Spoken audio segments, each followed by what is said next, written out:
Apa planet kelima dari matahari? Itu besar, itu terbuat dari gas, itu Jupiter. Dia dulu dan masih jadi hidupku, duniaku, dan segalanya. Kamu punya anak laki-laki berusia 6 tahun yang sangat lucu yang meninggal, dan seharusnya itu tidak terjadi. Itu menghancurkan seluruh keluarga kami. Maksudku, tidak ada cara yang lebih baik untuk mengatakannya. Kami tidak baik-baik saja, dan kami tidak akan pernah baik-baik saja lagi. Video treadmill ini muncul. Mike Sujolin's video yang sangat masigo untuk ditonton. Dan semuanya bermuara pada kata-kata ibu melawan kata-kata ayah. Aku benci padamu karena tak mengizinkanku berpamitan pada putraku. Tapi aku bersyukur wajahmu bukan yang terakhir dia lihat. Ya, lihat dia. Itu bukan seorang pria. Ya Tuhan, aku membunuh anakku. Itu seorang pria. Ya Tuhan, anakku sudah meninggal.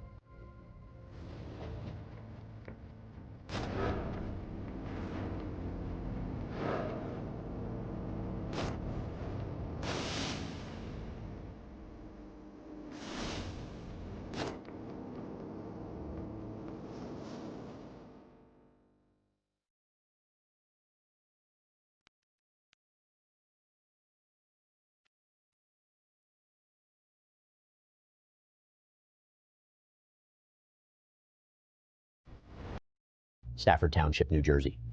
Christopher Gregor yang berusia 31 tahun membawa putranya yang berusia 6 tahun, Corey Michelot, ke ruang gawat darurat. Anak itu dalam keadaan sangat kesakitan.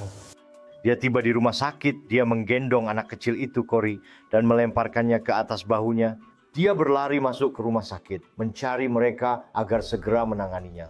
Anak itu tampak lesu dan mual. Jadi Barry sebawanya buat computer tomography scan untuk mencoba melihat apa yang terjadi di dalam tubuh anak itu. Sayangnya selama proses itu anak tersebut mengalami henti jantung dan mereka tidak berhasil melakukan resusitasi. Corey dinyatakan meninggal sekitar pukul 5 sore pada 2 April 2021. Ayah Corey telah mengeluarkan ruangan dan Hepakis mengalami reaksi emosional terhadap hal itu. Kamu bisa melihat tangannya di atas kepala. Kamu bisa melihat dia membungkuk lalu dia pergi. Anak laki-laki Mo yang berusia 6 tahun meninggal, seharusnya itu tak terjadi. Dan pertanyaan yang semua orang tanyakan adalah, apa yang terjadi pada Corey Michelot?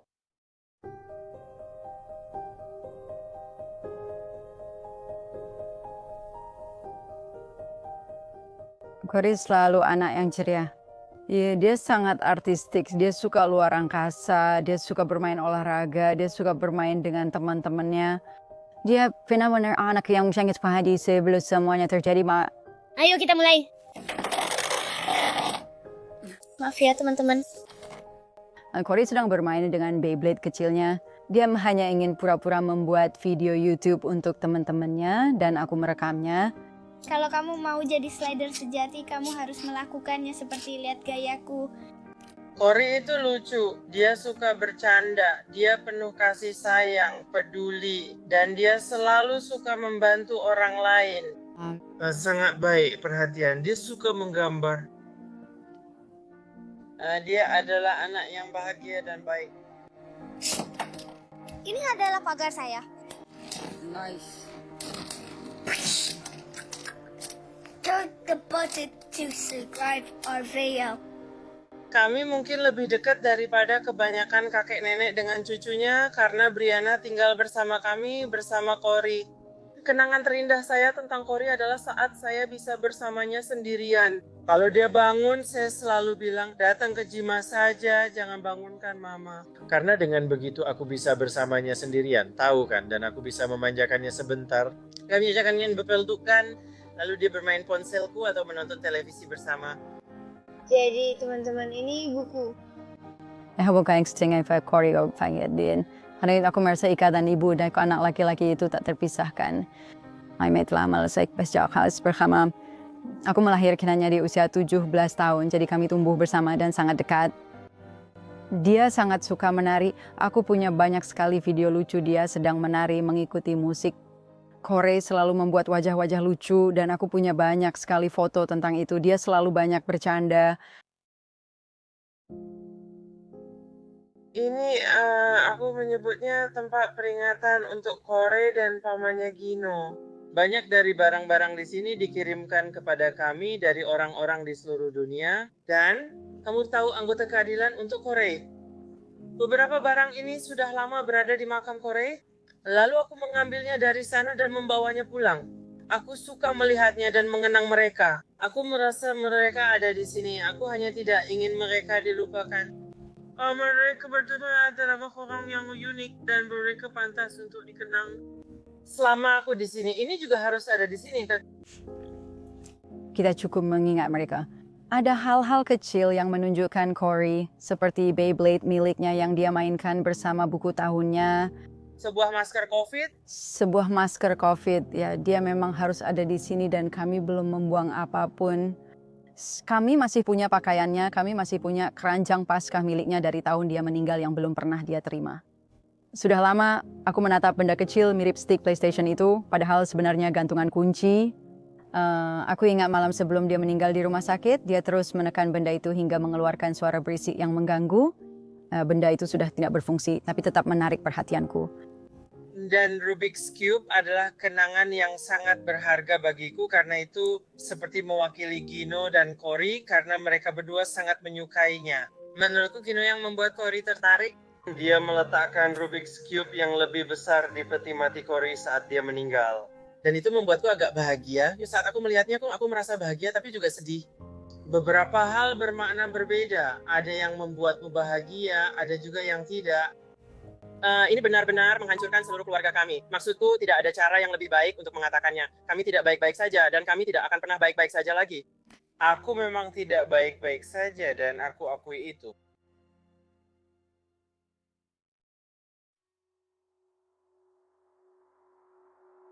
Setelah Corey meninggal, Detektif Dennis Mitchell dari Kejaksaan Ocean diberitahu, dia diberitahu sedang kematian seorang anak di pusat medis Ocean Selatan.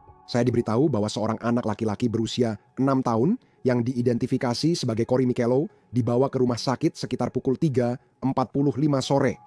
Dan dia dinyatakan meninggal sekitar pukul 5:03 sore. Tak lama setelah itu, sekitar 20 menit kemudian, ayah korban yang diidentifikasi sebagai Christopher Gregor meninggalkan rumah sakit. Kejaksaan Ocean telah diberitahu. Saya bersama anggota lain dari kantor ini merespons dan kami mulai melakukan penyelidikan atas kematian Corey Michello.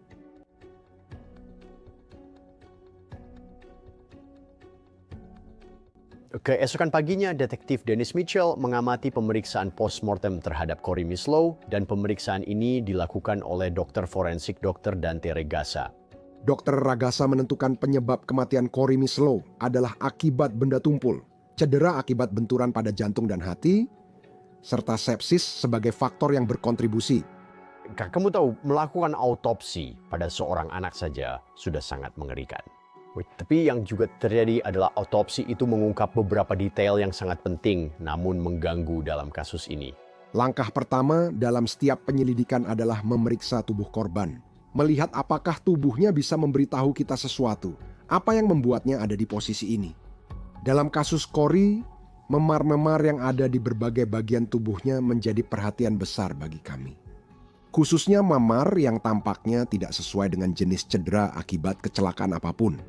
Cara kematian sangat penting dalam penyelidikan pembunuhan, karena kecuali cara kematiannya adalah pembunuhan, Anda tidak akan memiliki penyelidikan pembunuhan. Dalam kasus ini, cara kematian tidak dapat ditentukan.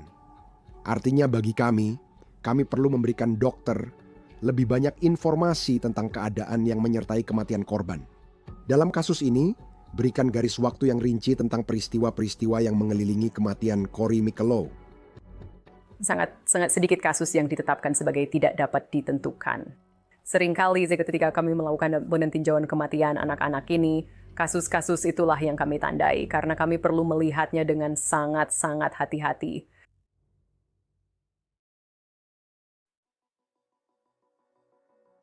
Kami punya anak yang sudah meninggal karena beberapa luka.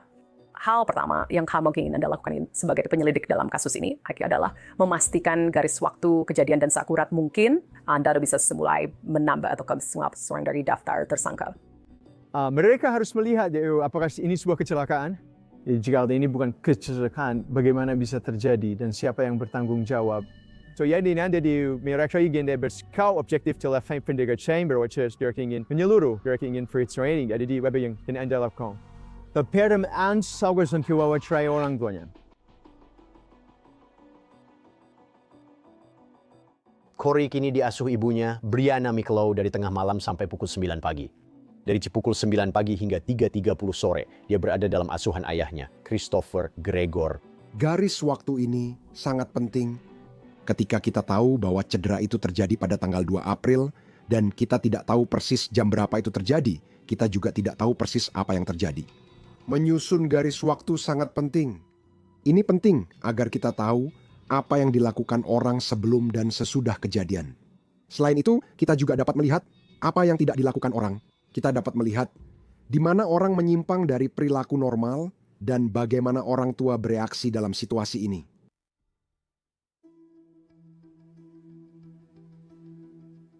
Detektif Dennis Mitchell mewawancarai Brianna dan dia disetujui untuk berbicara dengannya tanpa didampingi pengacara.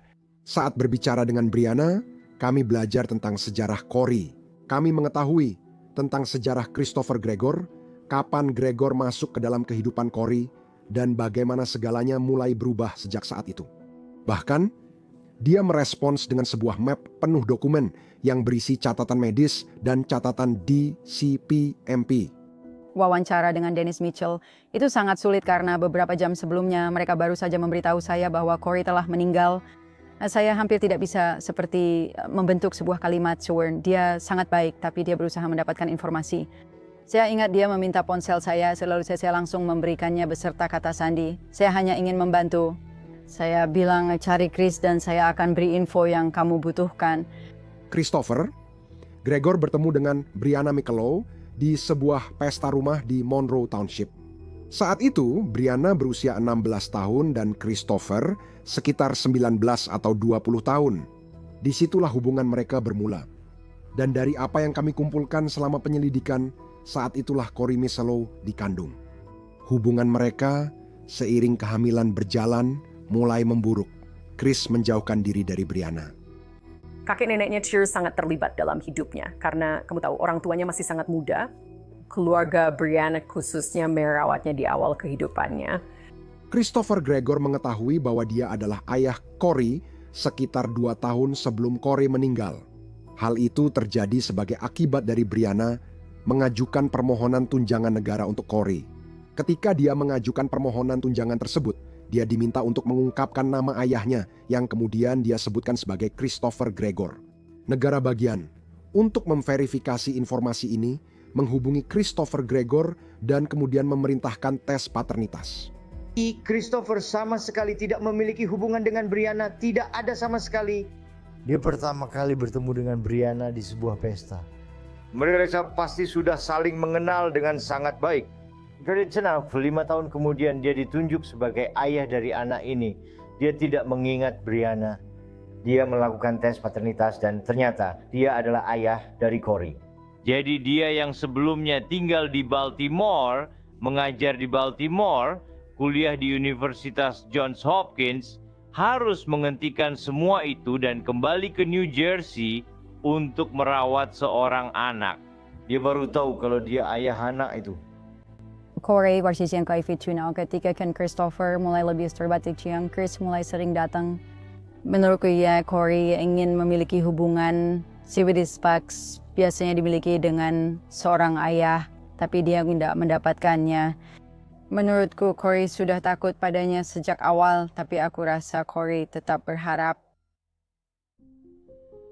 Sepanjang hidupnya dan selama hidup Corey, Brianna telah berjuang melawan beberapa kecanduan yang ia usahakan untuk diatasi melalui program rehabilitasi.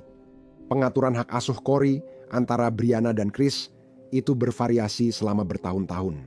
Awalnya, Brianna memegang hak asuh penuh, namun kemudian kehilangan hak asuh akibat kecanduannya. Ibunya, Rebecca, akhirnya mendapat hak asuh penuh. Saat Chris masuk ke dalam kehidupan mereka, akhirnya mereka berdua berbagi hak asuh bersama, dengan Chris Gregor memiliki hak asuh utama atas Corey Mikelow dan Brianna memiliki hak kunjungan. Sehingga ketika Corey pertama kali masuk ke dalam kehidupan Christophorus, dia kelebihan berat badan dan dia mengalami kesulitan belajar. Dia tidak berprestasi dengan baik di sekolah. Christophorus pindah ke rumah keluarganya dan merawat Corey setiap hari. Dan sebagai akibat dari itu, Dave Gregor masuk ke garasinya. Dia mengeluarkan semua perlengkapan bisbol lama milik anak-anaknya, perlengkapan basket dan perlengkapan sepak bola. Mereka membuat sebuah kamar di rumah mereka untuk anak berusia 6 tahun yang sekarang akan mereka bawa pulang. Dan mereka menciptakan kehidupan baru untuk cucu dan anak ini.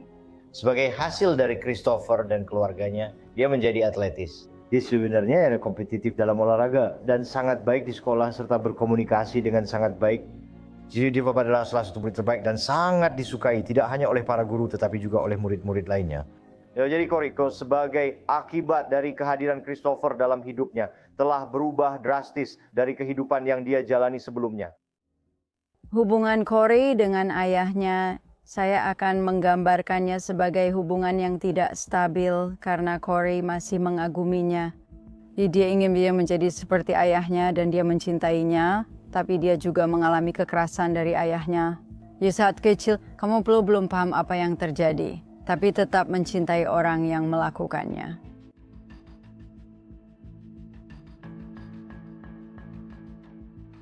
Setelah wawancara Brianna dengan detektif Mitchell, dia diberitahu bahwa ibunya, Rebecca, telah menyewa seorang pengacara untuk mewakilinya. Tapi meskipun begitu, Brianna bersikeras bahwa dia ingin tetap berbicara tanpa kehadiran pengacara. Kami menanyakan kepadanya apakah dia bersedia memberikan izin kepada kami untuk menggeledah rumahnya, dan dia setuju. Kami mengetahui bahwa Corey tinggal di ruang bawah tanah rumah tersebut bersama Brianna ketika dia berada di sana. Jadi itulah fokus utama kami terkait rumah itu. Saat melihat kamar Brianna dan Corey, semuanya rapi dan teratur tanpa hal yang mengkhawatirkan. Tidak ada sesuatu pun yang menonjol bagi kami yang menunjukkan bahwa anak ini diperlakukan buruk dengan cara apapun selama berada di rumah ini.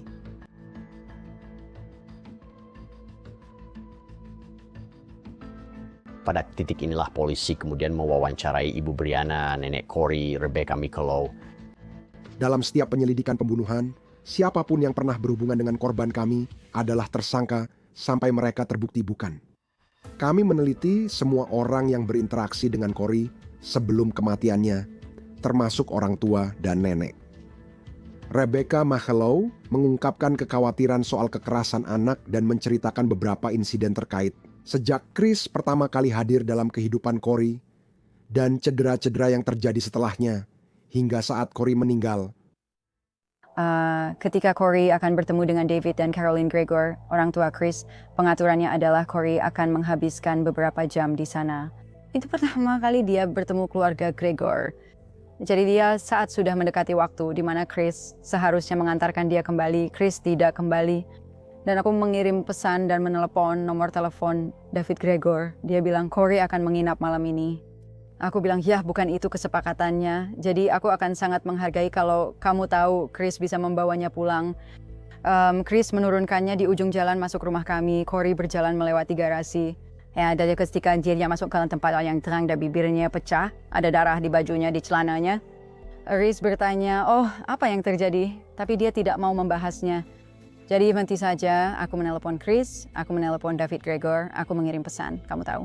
Corey pulang dengan bibir pecah dan darah di bajunya. Apakah sesuatu terjadi?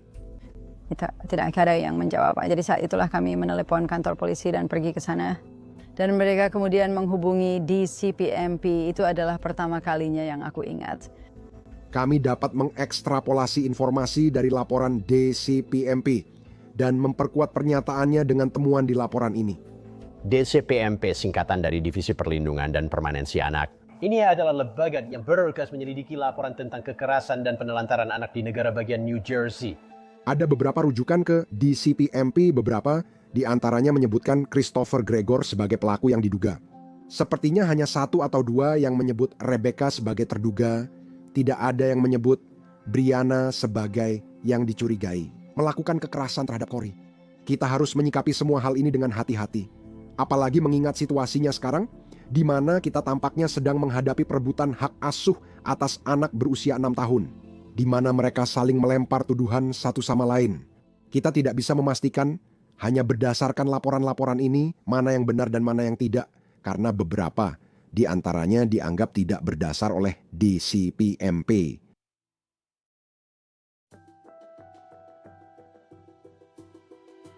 Untuk menyelidiki tuduhan penyalahgunaan, Detektif Mitchell memutuskan untuk berbicara dengan orang tua Christopher Gregor, David, dan Carolyn. Mereka menunjukkan sedikit kekhawatiran tentang penyalahgunaan, tapi lebih dari itu, mereka ingin berbicara kepada kami tentang tuduhan-tuduhan penyalahgunaan tersebut. Menurut mereka, itu saja. Itu hanya tuduhan semata. Tidak ada penyalahgunaan yang benar-benar terjadi. Mereka menunjukkan kepedulian terhadap putra mereka mengingat situasi yang terjadi, di mana mereka diberitahu tentang kematian cucu mereka oleh putra mereka, Christophorus. Dan ketika mereka tiba di rumah sakit, Chris sudah pergi.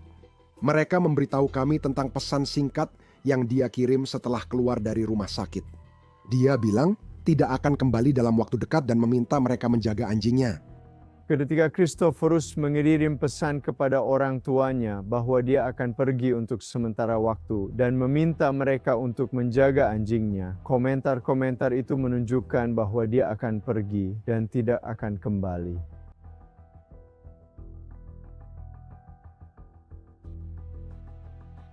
Setelah melihat pesan-pesan teks yang mengkhawatirkan ini, saat itulah para detektif mendapatkan surat perintah penggeledahan untuk kediaman Christophorus Gregor. Ketika kami membandingkan rumah Christophorus Gregor dengan rumah Brianna, kami melihat dua orang tua yang sangat berbeda. Saat kami ke rumah Brianna, kami melihat foto Cory di seluruh dinding. Kami melihat gambar ultrasonografi, hal-hal yang biasanya Anda temukan di rumah seorang ibu. Saat melihat rumah Christopher Gregor, kami hampir tak menemukan foto Cory, kalaupun ada, sangat sedikit. Kami melihat sebuah apartemen yang tampak seperti milik seorang lajang, dengan suplemen olahraga di mana-mana.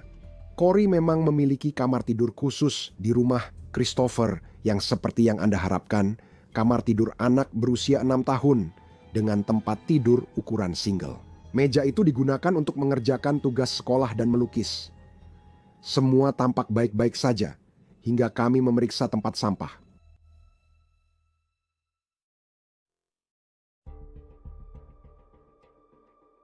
Kami membongkar sampahnya. Di bagian paling atas sampahnya ada kantong McDonald's dengan struk pembelian. Di bawah bungkus McDonald's, itu ada sesuatu yang sangat mengganggu bagi para penyelidik. Pakaian klor milik Cory. Kami berharap orang tua akan membersihkan anak usia 6 tahun yang muntah dan buang air besar di celana serta membawanya ke kamar mandi. Mereka akan mengambil dan membersihkan pakaian anak itu. Saat kita melihat Christophorus Gregor yang kini mengenakan pakaian putranya dan tidak hanya membuangnya ke tempat sampah, tetapi juga menaruhnya di bawah sampah lain, seolah-olah ingin menyembunyikannya. Kami menganggap perilaku itu sangat mencurigakan. Namun, penyidik masih belum dapat menghubungi Christophorus Gregor. Jadi Detektif Mitchell berbicara dengan perawat yang bertugas di rumah sakit tempat Cory meninggal, dan mereka juga memperhatikan sesuatu yang aneh. Mereka memberitahu saya bahwa dia meninggalkan rumah sakit dengan sangat tergesa-gesa, panik. Kami meninjau rekaman pengawasan rumah sakit dan berhasil mengidentifikasi kendaraan beserta plat nomornya. Kami sudah memberitahu semua instansi kepolisian bahwa sedang berupaya menghubunginya. Kami berusaha mencari tahu kemana dia pergi, karena dia adalah orang terakhir yang bersama Cory saat dia masih hidup.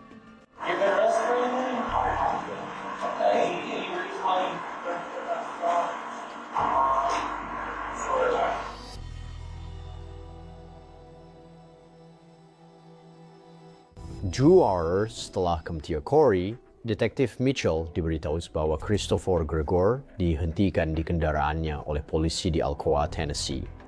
Mereka memberhentikannya di Tennessee karena ada bulletin yang dikeluarkan untuk mobilnya. Dia bermitra dengan negara.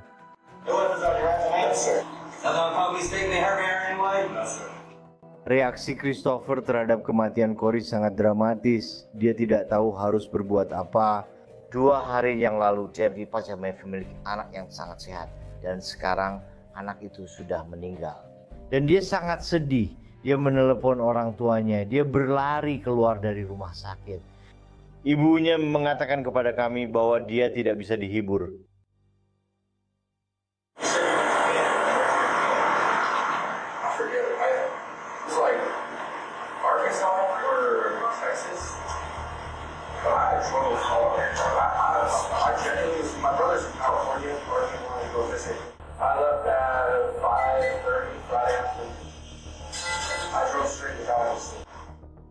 Dia sedang mengemudi ke rumah saudaranya. Dia ingin berada di dekat saudaranya.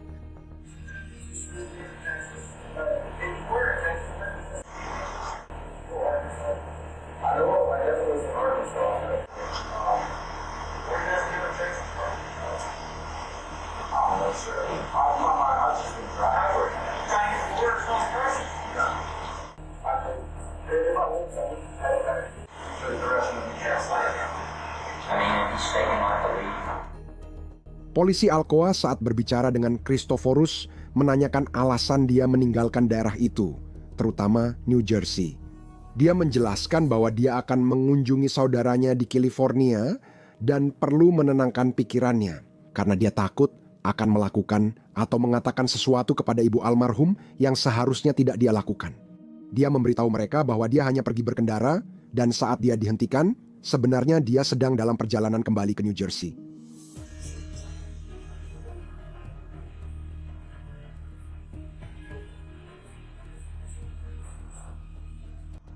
Kami telah meninjau semua rekaman itu dan apa yang kami lihat di sana adalah orang yang tidak bertindak sesuai harapan Anda meski situasi dan keadaannya. Kami melihat seseorang bercanda, tersenyum, dan mengalihkan perhatian. Bukan seseorang yang tampak berduka atas putra mereka yang berusia 6 tahun.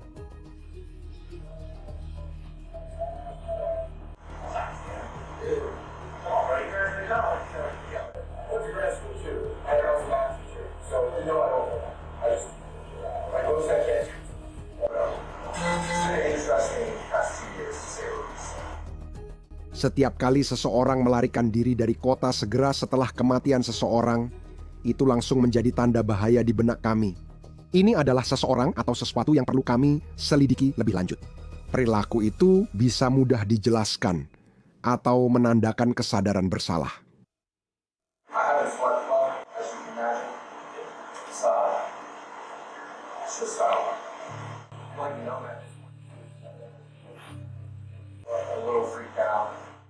Dalam percakapannya dengan Departemen Kepolisian Alcoa, dia memang menceritakan sedikit tentang apa yang terjadi dengan Corey, tentang para dokter.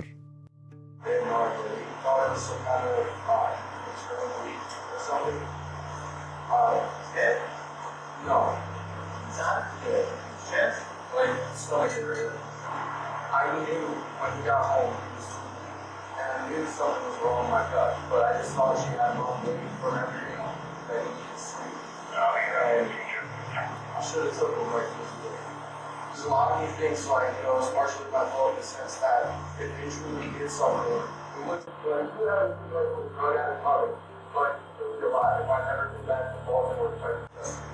And when that's what goes through my head this whole time.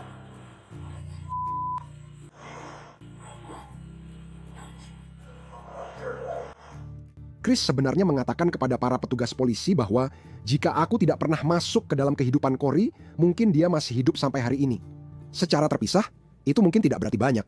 Tapi ketika kamu melihat itu bersama dengan kejadian-kejadian di sekitarnya, pelarian perilakunya sampai saat itu, rasanya ada yang tidak beres. Itu membuatmu yakin kalau dia percaya tanpa kehadirannya, Corey masih hidup. Kini pihak berwenang akhirnya membebaskan Christopher Gregor. Tapi kemudian para penyelidik datang menemukan sesuatu yang mengubah seluruh cerita ini. Sebelum mereka mendapatkan bukti baru yang sangat penting, kami pertama kali diberitahu tentang video treadmill itu dan berbicara dengan petugas di CPMP yang menangani kasus Corey. Dia memberitahu kami tentang insiden yang terjadi pada 20 Maret tahun itu. Insiden itu terjadi di gym apartemen Chris Gregor dan terekam video. Akhirnya, dia menyerahkan video itu ke kami keesokan harinya. Video treadmill ini muncul. Jika Anda memiliki anak kecil, Anda mungkin tidak ingin menontonnya. Ini adalah video yang sangat mengganggu untuk ditonton.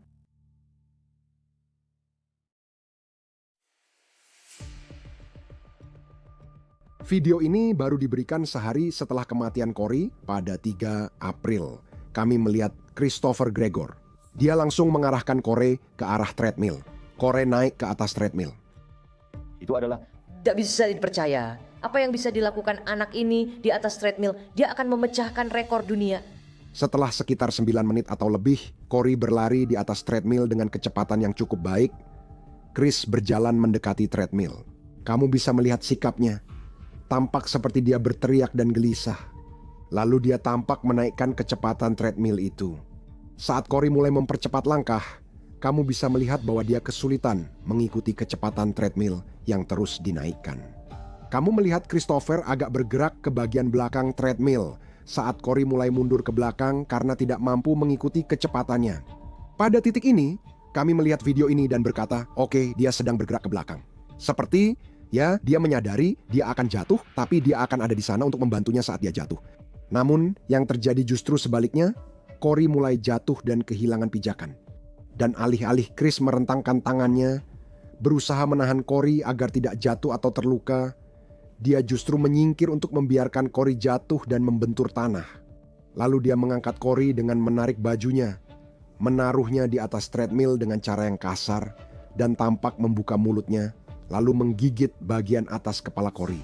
Saat itu terjadi, Cory tidak bisa menjaga pijakannya di atas treadmill, tetapi Chris masih memegang bajunya. Jadi dia tidak jatuh lagi saat itu. Dia mengangkatnya, membiarkan Cory mendapatkan pijakannya kembali dan melanjutkan berlari. Mari kita semua ingat bahwa ini adalah anak berusia 6 tahun. Saat kamu menonton video ini, kamu tahu bahwa kecepatannya mencapai 7, 8, 9, 10, 11, 12 mil per jam. Dengan anak ini, karena anak ini tidak bisa mengikutinya, alat itu berjalan hampir mendekati kecepatan maksimal. Dia terjatuh 5 kali lagi dari belakang treadmill saat Chris menginstruksikan Cory untuk kembali ke treadmill dari belakang dan melompat ke lintasan yang sedang bergerak. Cara yang lebih aman adalah mematikan mesin atau memintanya berdiri di samping treadmill, memegang pegangan, lalu menstabilkan pijakan. Dengan cara seperti itu. Jadi kita melihat ayahnya hampir seperti menonton dan menginstruksikan anaknya untuk melukai dirinya sendiri di treadmill ini. Ini video yang mengerikan. Salah satu yang paling mengganggu yang pernah saya lihat. Kamu sedang melihat seorang anak berusia 6 tahun yang tak berdaya disiksa berulang kali oleh ayahnya. Kamu melihat ayahnya benar-benar tidak peduli pada Cory. Kamu mulai melihat ke dalam pikiran Chris karena kamu melihat siapa dirinya sebenarnya. Saat tidak ada yang melihat, atau saat dia pikir tidak ada yang melihat. Aku sangat ngeri. Video itu benar-benar membuat mual bagi siapapun yang pernah mengenal atau bahkan peduli pada seorang anak kecil. Karena terlihat dia semakin mencoba berlari di treadmill. Dia sendiri berusaha membuat ayahnya bahagia. Dan dia terus terjatuh. Sangat menyayat hati untuk melihatnya. Di akhir video, kita melihat mereka keluar dari gym. Dari kamera luar, kita melihat Chris keluar dari depan gym dan pintunya mulai tertutup. Dan kemudian, tak lama setelah itu, Cory keluar, hampir seperti pintunya menabraknya saat dia keluar. Chris tidak peduli atau menunjukkan empati pada putranya karena lebih sibuk dengan amarahnya sendiri daripada memperhatikan apa yang dialami putranya. Aku melihat Cory seperti punya memar di tubuhnya, ada bekas besar di lengan bawahnya. Cory tembak diletak Februari Christopher Webintaya lari sangat cepat di treadmill dan memanggilnya gemuk. Sudah dia aku langsung mengajukan keluhan ke DCPMP.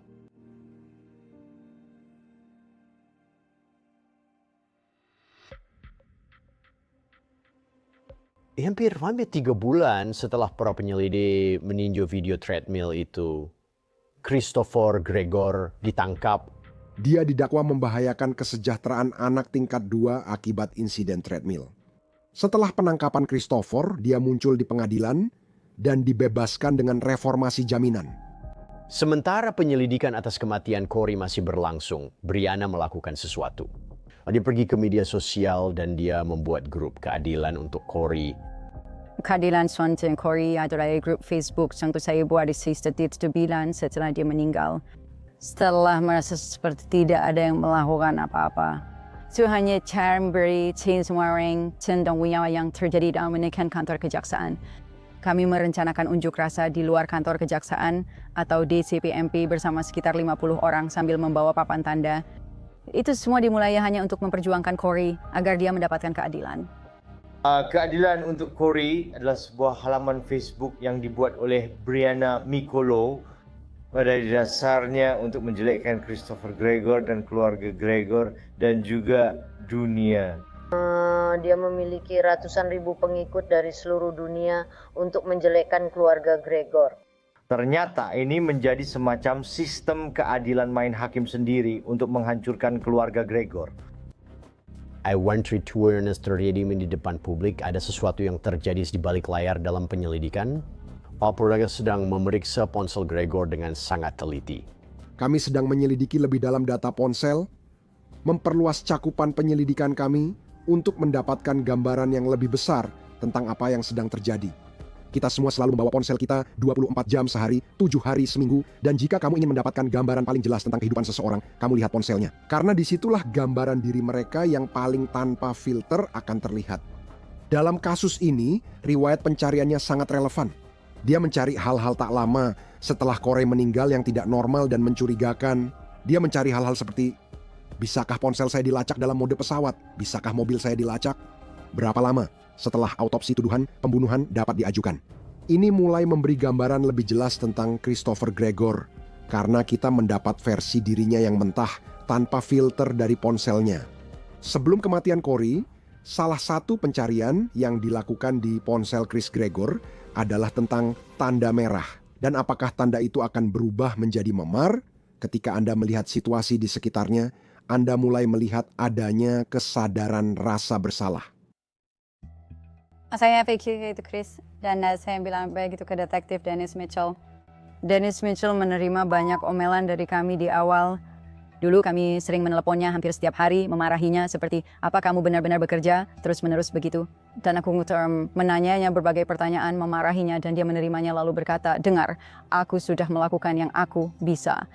Menurutku dia bekerja sangat baik dan peduli pada Corey. Maksudku, aku belum pernah menghadapi hal seperti ini sebelumnya.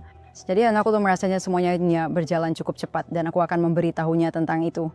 Berdasarkan penyelidikan sampai saat itu dan luka-luka yang kami lihat, kami menghubungi ahli patologi pediatrik yang berfokus pada kekerasan anak untuk meninjau kasus ini.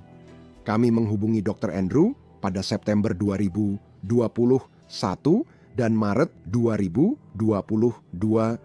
Dr. Andrew menyimpulkan bahwa penyebab kematian Corey adalah cedera tumpul pada jantung dan hati, dan cara kematiannya adalah pembunuhan. Selain itu, sebagai penyebab kematian, Dr. Andrew juga mencantumkan faktor yang berkontribusi terhadap kematian Corey Michello sebagai kekerasan terhadap anak yang terus-menerus. Kudo Christophorus akan membunuh Corey. Sinawa sudah memberitahu DC, PMP, dan polisi, departemen manapun yang mau mendengarkan, tapi tak ada satupun yang pernah melakukannya. Aku bilang saya akan membunuhnya jika mereka diam saja. Jadi ketika itu terjadi, aku tidak tahu itu akan terjadi hari itu, tapi aku tahu itu bisa saja terjadi.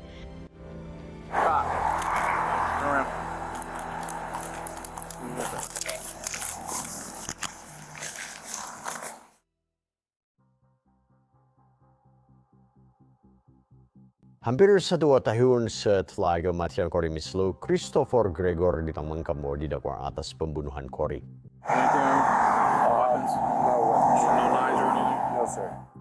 Ketika Dr. Andrew mengembalikan pendapatnya, akhirnya kami bisa mendapatkan seorang dokter yang mengatakan itu. Karena tindakan orang lain, anak ini tetap hidup hingga sekarang. Saat itu, kami bisa menuntut Christopher atas kematian putranya.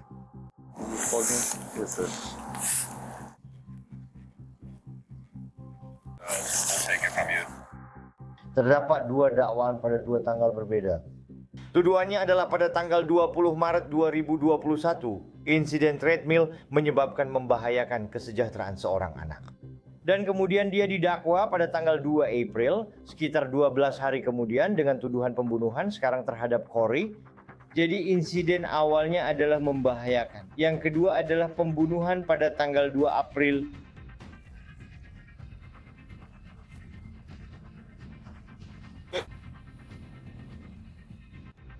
Kedua hal itu sama sekali tidak ada hubungannya satu sama lain.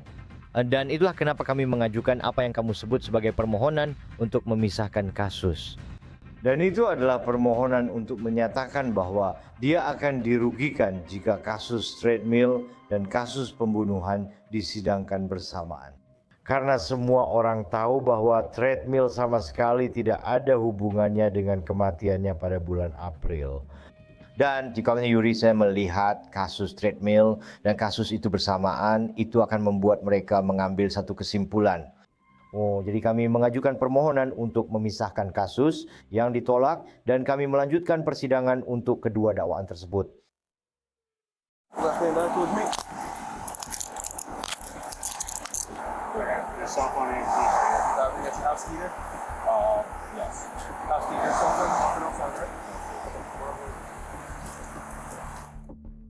Ya Tuhan, aku tidak percaya karena butuh waktu hampir setahun sampai itu terjadi. Aku merasa seperti beban di pundakku sedikit terangkat selama setahun penuh yang kedatanganku bahwa dan dilawan buas di berbagai tempat. Saya meminta mereka yang menangkapnya dan ia hanya meminta jawaban. Setiap masyarakat sudah memainkannya kini dapat mereka pikir dia tak berbuat apa itu. Lalu bagaimana dengan Corey? Jadi itu benar-benar membenarkan semuanya bagi kami. Untuk tuduhan pembunuhan tingkat pertama terhadap putranya, Corey Michello, dia bisa menghadapi hukuman penjara seumur hidup. Salah satu hambatan terbesar dalam penyelidikan ini secara khusus adalah bahwa biasanya dalam penyelidikan pembunuhan, Anda tahu persis bagaimana seseorang dibunuh. Anda tahu apa yang terjadi saat itu. Di sini, kita diberikan rentang waktu di mana cedera itu terjadi dan kita tidak tahu persis bagaimana Gregor menyebabkan cedera itu pada Corey. Jadi kita menghabiskan waktu itu untuk mencoba menentukan secara pasti apa cedera itu dan bagaimana cedera itu terjadi, serta peristiwa-peristiwa yang mengelilingi cedera tersebut. Itu membuat kita fokus pada hal di luar cedera dan garis waktu agar mendapat detail sebanyak mungkin.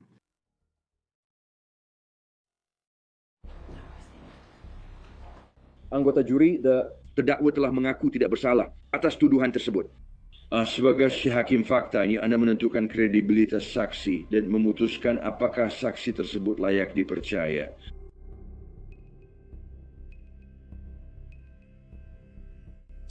Pada 3 tahun setelah Corey Michello meninggal, Christopher Gregor akhirnya diadili di Ocean County, New Jersey. Dan di Mekadapu-set dakwan mening memwesikin kesejahteraan anak atas insiden treadmill dan set dakwan pembunuhan atas kematian Corey.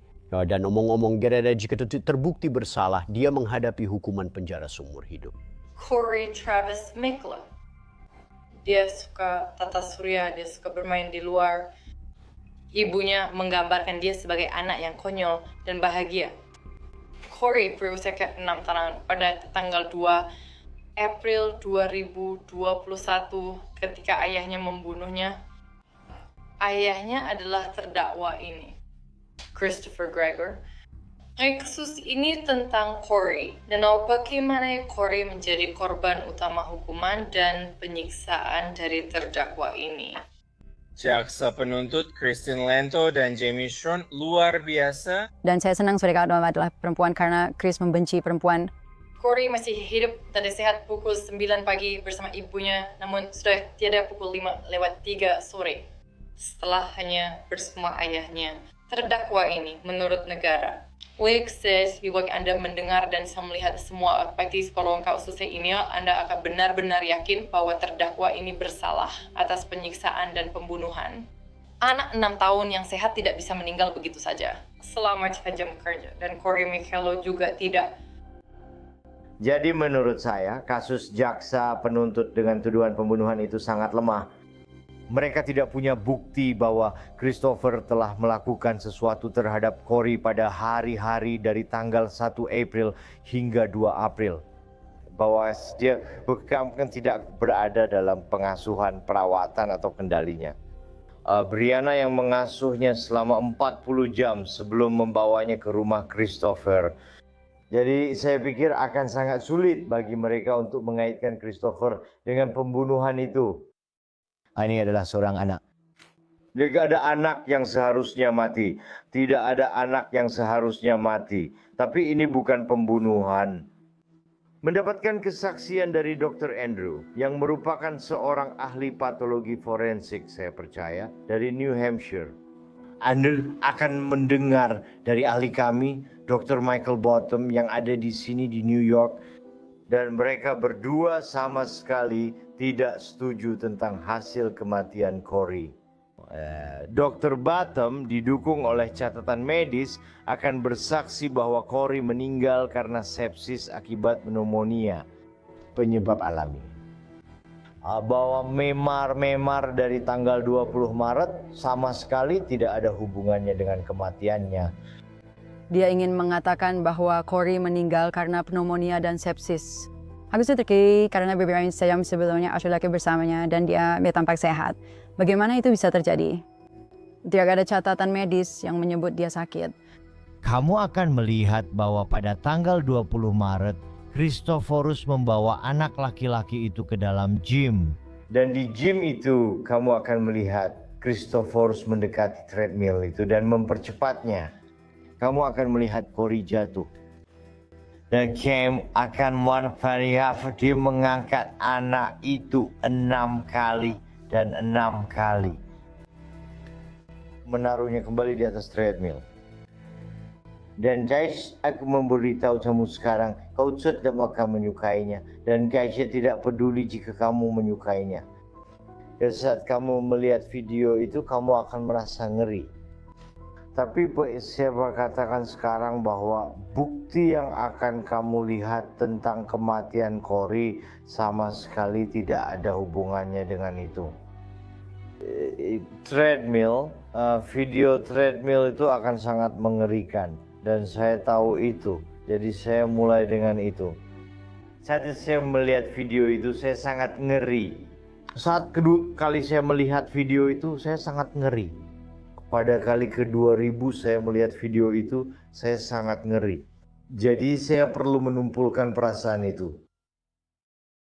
Ya, karena udah suatu kejadian sangat penting dalam kasus ini, jaksa penuntut harus memulai dengan saksi yang kuat dan saksi pertama yang mereka panggil adalah Brianna Michaelow. Brianna, pada tanggal 20 Maret 2021 sekitar pukul 4:15, apakah kamu mengantarkan Corey ke ayahnya di gym clubhouse di kompleks apartemen Atlantic Heights? Ya. Bagaimana sikap terdakwa saat dia membiarkan Corey masuk ke gym pada saat itu? Dia sangat marah. Jaksa memutar video treadmill di pengadilan. Para juri sama terkejutnya dengan semua orang yang menonton video itu.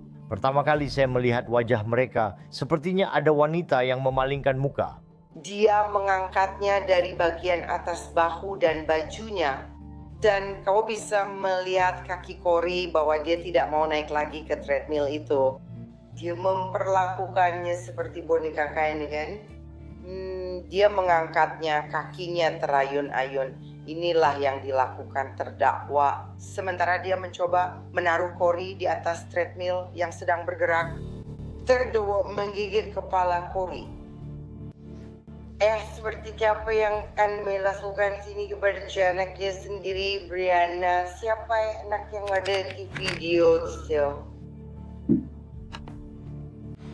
It's Corey. Dan berapa usia Corey di video itu? Dia 10 tahun. Dan siapa pria dewasa yang ada di video itu? Terdakwa. Saya melihat video treadmill itu untuk pertama kalinya seminggu sebelum persidangan. Ya, abis berapa kali kemarin nawarkan sunturan itannya tapi saya cuma tidak mau melihat.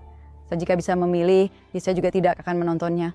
Itu benar-benar traumatis melihat seseorang mengangkat anak seberat sekitar 60 pon dari belakang bajunya, lalu menggigitnya. Ya, apalagi kalau itu anakmu sendiri, kamu pasti berpikir apa-apaan ini, rasanya benar-benar traumatis. Ya, benar-benar keterlaluan. Jika kamu bisa melalui kau itu pada kau anak, kamu juga bisa membunuh mereka, serius. Yang terpenting adalah membuktikan siapa yang punya akses ke anak dan kapan, sehingga bisa diketahui siapa yang mungkin menyebabkan luka ini. Hati dan jantung tidak terluka sendiri. Ini bukan sesuatu yang terjadi secara spontan pada anak-anak, jadi pasti ada seseorang yang bertanggung jawab atas hal ini. Jadi garis waktu adalah hal yang paling penting. Dan sejujurnya video itu sangat penting. Saat kamu bersama Corey, apakah kamu melihat ada memar di tubuhnya? Ya, saya melihatnya. Dan bisakah kamu menjelaskan kepada para juri tentang memar yang kamu lihat? Ya, dia memiliki memar di dahinya dan bentuknya sangat aneh dan sepertinya seperti bekas sesuatu. Dan selain memar itu, apakah kamu melihat memar lain? Ada satu di dadanya seperti layar. Bagaimana sikap Corey saat kamu berbicara dengannya tentang memar yang kamu lihat? Ya, dia tampak sedih dan ketakutan melihat memar di tubuhnya, sangat mengejutkan. Saya percaya ada sekitar 14 goresan, lecet, dan memar di seluruh tubuhnya. Jaksa kemudian bertanya kepada Brianna tentang memar tambahan yang dia lihat pada Corey beberapa hari kemudian. Saat Corey berada di rumahmu setelah seleksi flag football, memar apa jika ada yang kamu lihat di tubuhnya? Dia memiliki memar besar di dadanya dan dia juga tampak memiliki memar seperti bekas sidik jari di seluruh lengan dan kakinya. Dan dia juga memiliki memar yang sangat besar di bagian pinggulnya di sisi tubuhnya. Jenis konteks seperti apa yang diizinkan untuk bendera kelas 1? Sepak bola? Tidak ada kontak fisik. Brianna Mikelow sangat khawatir dengan memar yang dia temukan di tubuh Corey. Dia melihat memar di tempat-tempat yang biasanya tidak Anda temukan pada seorang anak.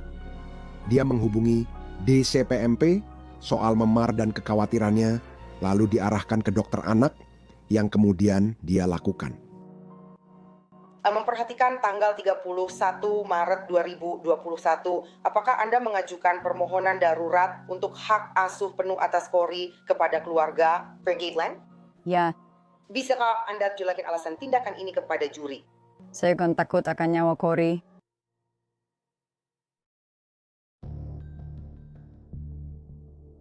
Ya, saya mengajukan permohonan hak asuh penuh sementara dan mengambil semua waktu Chris bersama Corey serta hak-haknya sampai penyelidikan DCPMP selesai. Saya hanya ingin menjauhkan Corey dari Christophorus agar dia tak bisa menyakitinya lagi sampai kalian DCPMP bisa. Mereka tidak bisa menuntutnya, tapi mereka bisa mengambilnya, benar-benar mencabut hak-haknya. Jadi itulah alasan saya melakukannya dan mengajukan. Pada tanggal 1 April 2021, Brianna Michello mengetahui bahwa pengajuannya ditolak. Masih khawatir dengan memar itu, Rebecca dan Brianna membuat janji agar Corey Mikelow bertemu dokter anak di Toms River. Brianna, pada saat itu, diberikan waktu 3 jam untuk menghabiskan waktu bersama putranya Corey. Itulah waktu kunjungannya untuk minggu itu, jadi Brianna Mikelow menggunakan 3 jamnya pada minggu itu untuk membawa putranya ke dokter. Jaksa memanggil Dr. Nancy Deacon. Ini adalah dokter anak yang memeriksa Corey pada tanggal 1 April. Ya, bilangkah Anda menjelaskan apa yang komedi yang Anda temukan pada tubuh Corey yang Anda dokumentasikan untuk ini? Jadi saya akan mulai dari nyata dan turun ke bagian depan tubuhnya terlebih dahulu. Di dahi kirinya terdapat jaringan granulasi berwarna merah muda dengan keropeng kecil. Kedua, ada memar berwarna biru keabu-abuan di pipi kirinya dan saya menunjuk ke tulang di sini, di sisi kiri wajahnya.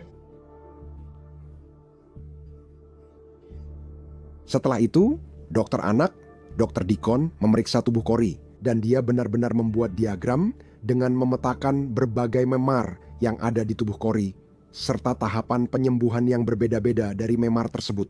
Jadi kami bisa melihat bahwa memar-memar ini tidak terjadi karena satu kejadian tertentu saja, bahwa memar-memar yang muncul di waktu yang berbeda-beda ini adalah sesuatu yang terus-menerus terjadi dalam hidupnya. 14. Memar besar berwarna kuning hijau lainnya dan itu terletak di pinggang. Penilaian saya adalah terdapat banyak memar dengan tahapan penyembuhan yang berbeda-beda. Ada memar yang bisa dijelaskan dengan jatuh dengan permainan yang biasa dilakukan anak-anak. Dan kemudian ada area di atas jaringan lunak. Itu membutuhkan benturan yang lebih keras untuk menghasilkan memar sebesar itu dan cedera seperti itu. Itu membutuhkan kekuatan yang lebih besar dan lebih keras. Memar di tubuh Corey berasal dari jauh lebih dari sekadar insiden treadmill. Saat ini coba Shinja paduan suara Joe, kata Corey. Dia memar di dada, lengan, pinggul, dan dahi. Memar itu terjadi saat bermain sepak bola di rumput sintetis. Dia bilang ayahnya mengajarinya menangkap bola. Nomor 2, saya desak lagi. Dia bilang memarnya lebih banyak saat jatuh dari treadmill. Bagi saya itu pembunuhan. Menurut saya, yang dia maksud adalah bermain sepak bola dengan ayahnya. Bukan itu. Memang tidak dijelaskan begitu, tapi itu yang saya rasakan. Corey untuk pertama kalinya memberitahu orang lain selain keluarganya bahwa mungkin ada kekerasan antara dia dan ayahnya. Secara khusus, dia memberitahu dokter Nancy Deacon, dia mengatakan bahwa beberapa memar di tubuhnya itu didapatkan akibat terjatuh dari treadmill. Dia harus melakukannya karena ayahnya menganggapnya terlalu gemuk. Tunjukkan di catatan Anda, di mana Anda menuliskan apa yang Corey katakan kepada Anda. Bahwa dia enggan mengatakan itu kepada Anda. Bahwa Anda perlu mendorongnya. Bahwa Anda perlu menunjukkan kepadanya bahwa dia aman. Bisakah Anda tunjukkan di mana saja di catatan itu, kapan Anda menuliskannya? Itu omong-omong, saya percaya adalah hal-hal yang penting.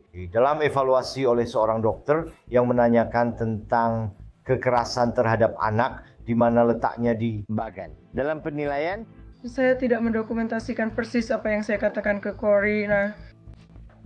dan faktanya 10 menit sebelum juri ini masuk ke ruangan ini, apakah Anda bersaksi di sidang dalam ruang sidang ini?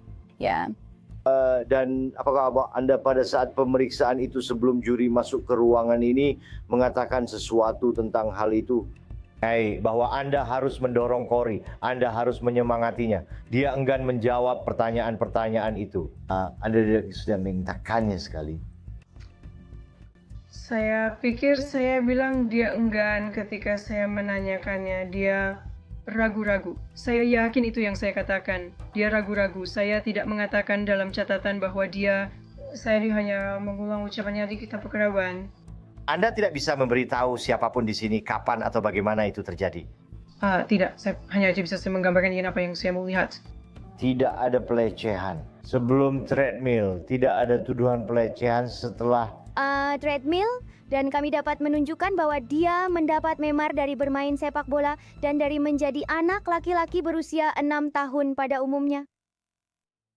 Pekerja DCPMP serta Dr. Deacon melihat memar-memar ini, mengaitkannya dengan informasi yang baru saja diberikan oleh Corey menyarankan Brianna untuk membawanya ke Jersey Shore University Medical Center. Di sana mereka memiliki divisi pediatri yang berspesialisasi dalam kasus kekerasan terhadap anak dan seorang dokter khusus yang menangani kekerasan terhadap anak.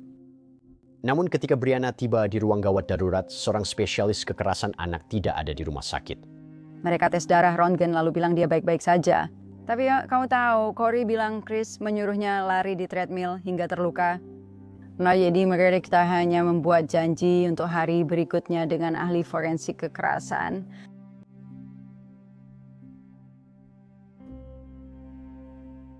Tapi begini, setelah diserius oleh beberapa dokter, selain memar-memar, Corey tampak dalam keadaan sehat.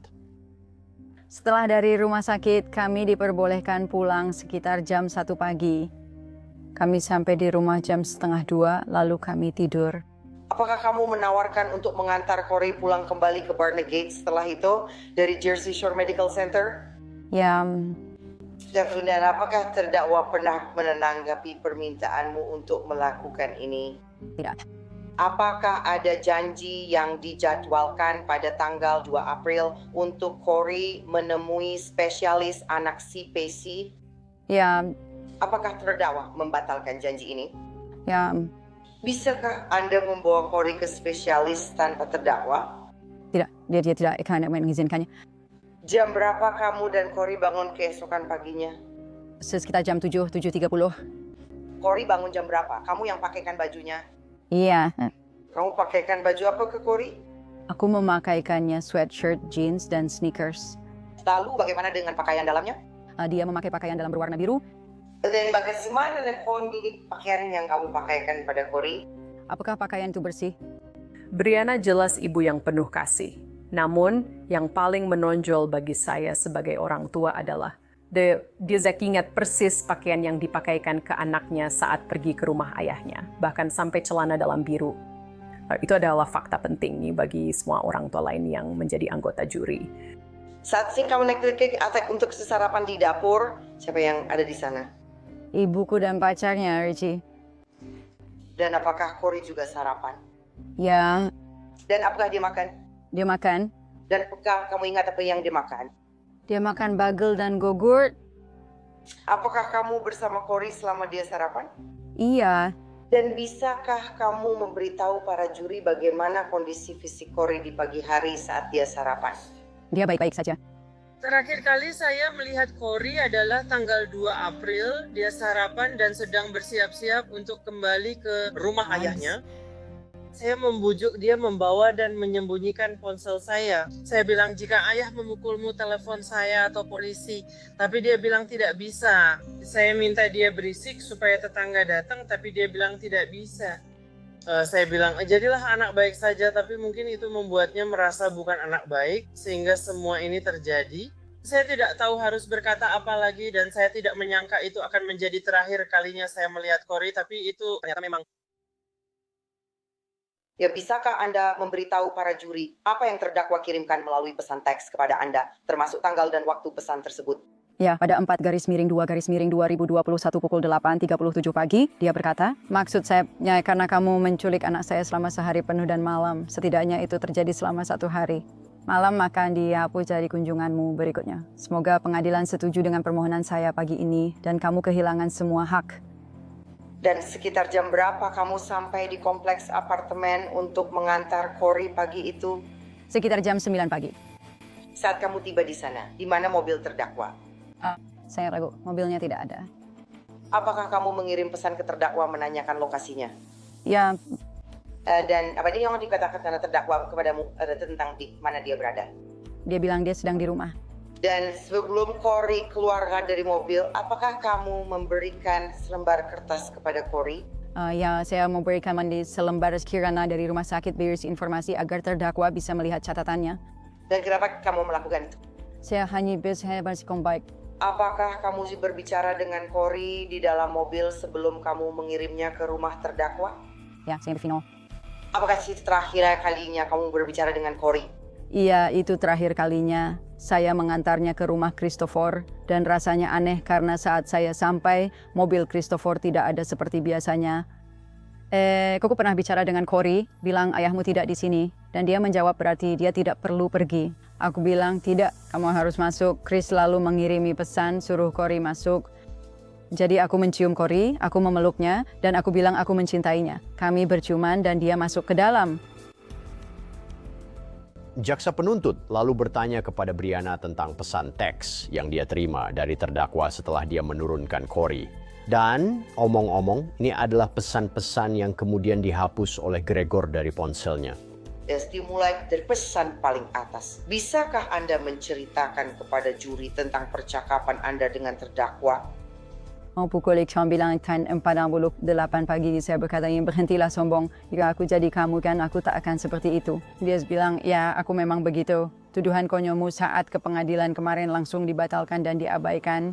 Nah, dia berkata, kamu itu menunjukkan seberapa banyak bukti yang ada, bukan? Kamu akan mendapat kejutan besar hari ini.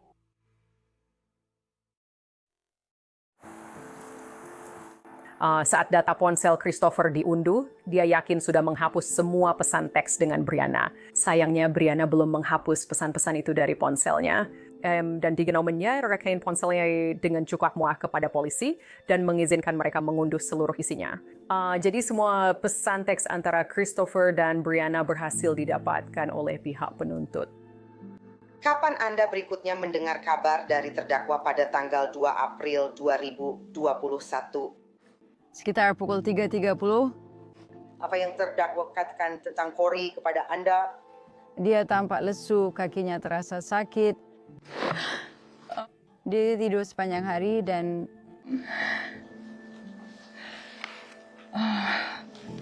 dia memutar, dia merasa tidak enak badan, lalu dia memintaku mengirimkan kartu asuransi Cory kepadanya. Apakah kamu mengirim kartu asuransi Cory ke terdakwa? Ya, saya mengirimkannya. Dan apakah terdakwa mengatakan sesuatu tentang membawa Cory ke rumah sakit?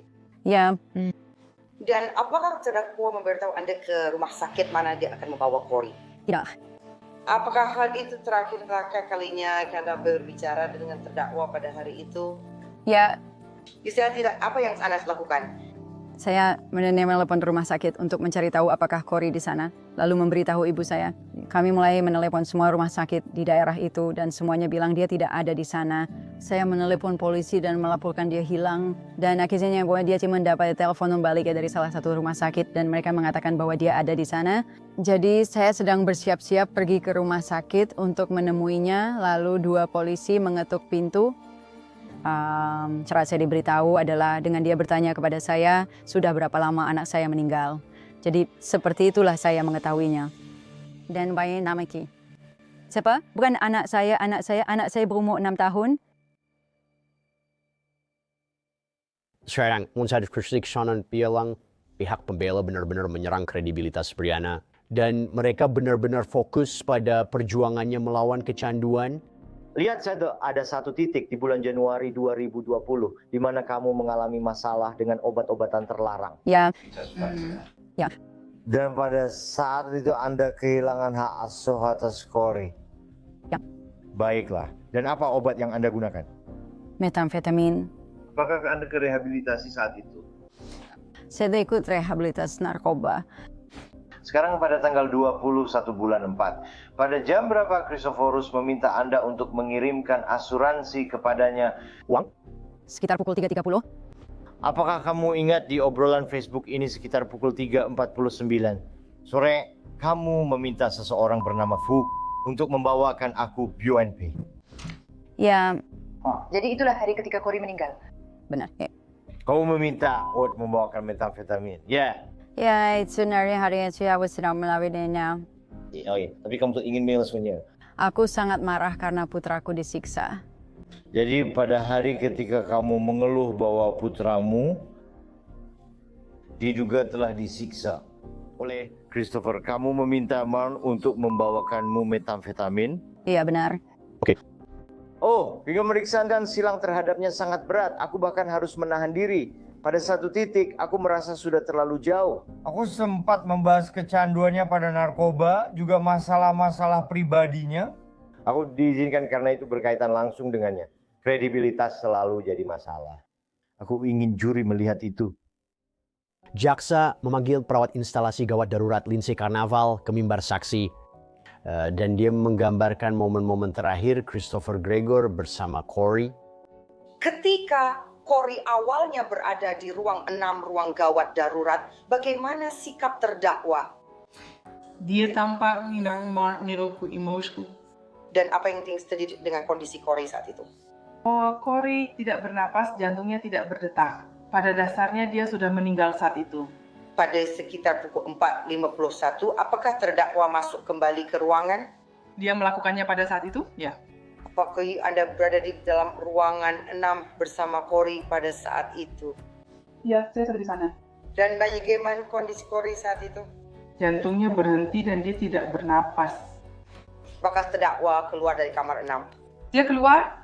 Apakah terdakwa kemudian pernah kembali ke kamar 6 lagi? Tidak, dia tidak kembali. Dan siapa yang tinggal bersama Corey? Kami yang melakukannya dan satu-satunya bersama mereka.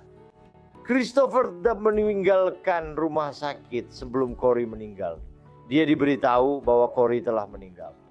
Jaksa penuntut kasus ini menyatakan dia tidak menunjukkan emosi. Cukup. Saya tidak tahu apakah mereka ahli dalam mengekspresikan emosi. Siapa yang bisa memberitahu seseorang bagaimana harus mengekspresikan emosi dan bagaimana tidak menunjukkan emosi? Dia bahkan tidak bisa masuk ke ruangan. Lihat dia, lihat dia. Itu yang mereka sebut kurang mengekspresikan emosi. Mereka harus memberinya kursi. Dia tak terhibur. Itu bukan seorang pria, ya Tuhan aku membunuh anakku. Nah, itu seorang pria, ya Tuhan anakku sudah mati. Apa kamu baru saja menonton videonya? Aku melihat videonya. Oke, saat kamu melihat videonya, apa kamu melihat dia menangis? Aku melihat dia menangis. Kamu lihat dia menunjukkan emosi? Iya. Apa kamu melihat dia kesal? Iya. Kamu lihat dia perlu duduk di kursi? Kamu lihat orang-orang membantunya. Kamu juga lihat dia pasang tirai privasi. Semua itu kamu lihat kan? Apa kamu tahu sesuatu tentang itu? Ya, kamu selalu begitu. Tapi kamu melakukannya dalam kasus ini kan? Oke, jadi dia tidak tanpa emosi. Dia kurang memiliki emosi. Oke. Ya, ayah terdakwa David Gregor dipanggil pembela. Pada 2 April, apa Anda sudah dengar kabar dari Christophorus? Ya, baik, saya sudah dengarnya. Bagaimana sikap Christophorus selama percakapan itu? Hysteris. Kapan Anda mendengar kabar darinya lagi? Beberapa menit kemudian dia tak terhibur usai kehilangan putranya. Nah, Anda berbicara dengan putra Anda saat Anda sedang berkendara menuju rumah sakit di Stafford? Benar. Benar. Dan ketika Anda berbicara dengan putra Anda memberitahu putra Anda bahwa Anda akan menghubungi polisi. Benar? Ya benar. Dan ketika Anda sampai di rumah sakit, setelah Anda memberitahu putra Anda bahwa Anda akan menghubungi polisi, putra Anda tidak ada di rumah sakit, benar? Dia tidak ada di ruang gawat darurat, tidak. Dan saat Anda sampai di rumah sakit, Corey ada di sana sendirian tanpa anggota keluarga lain. Benar? Benar, mereka ingin membiarkan saya dan istri masuk. Dan selama waktu itu, dari saat putra Anda pergi sampai Anda tiba di sana, Corey sendirian di rumah sakit tanpa anggota keluarga. Benar? Tuan. Sejak Anda bertemu dengan Corey sampai saat Christopher pindah ke Barnet, apakah Anda pernah melihat Christopher memperlakukan Corey dengan buruk, menyiksa, atau memukul Corey? Pernahkah Anda menonton video treadmill? Oke, kenapa tidak? Karena aku tidak mau melihat.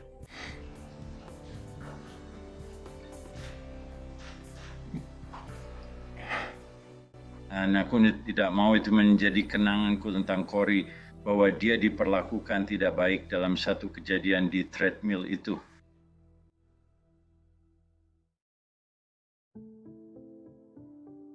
Ahli patologi forensik, Dr. Thomas Andrew, yang berspesialisasi dalam pediatri, kemudian dipanggil oleh jaksa penuntut.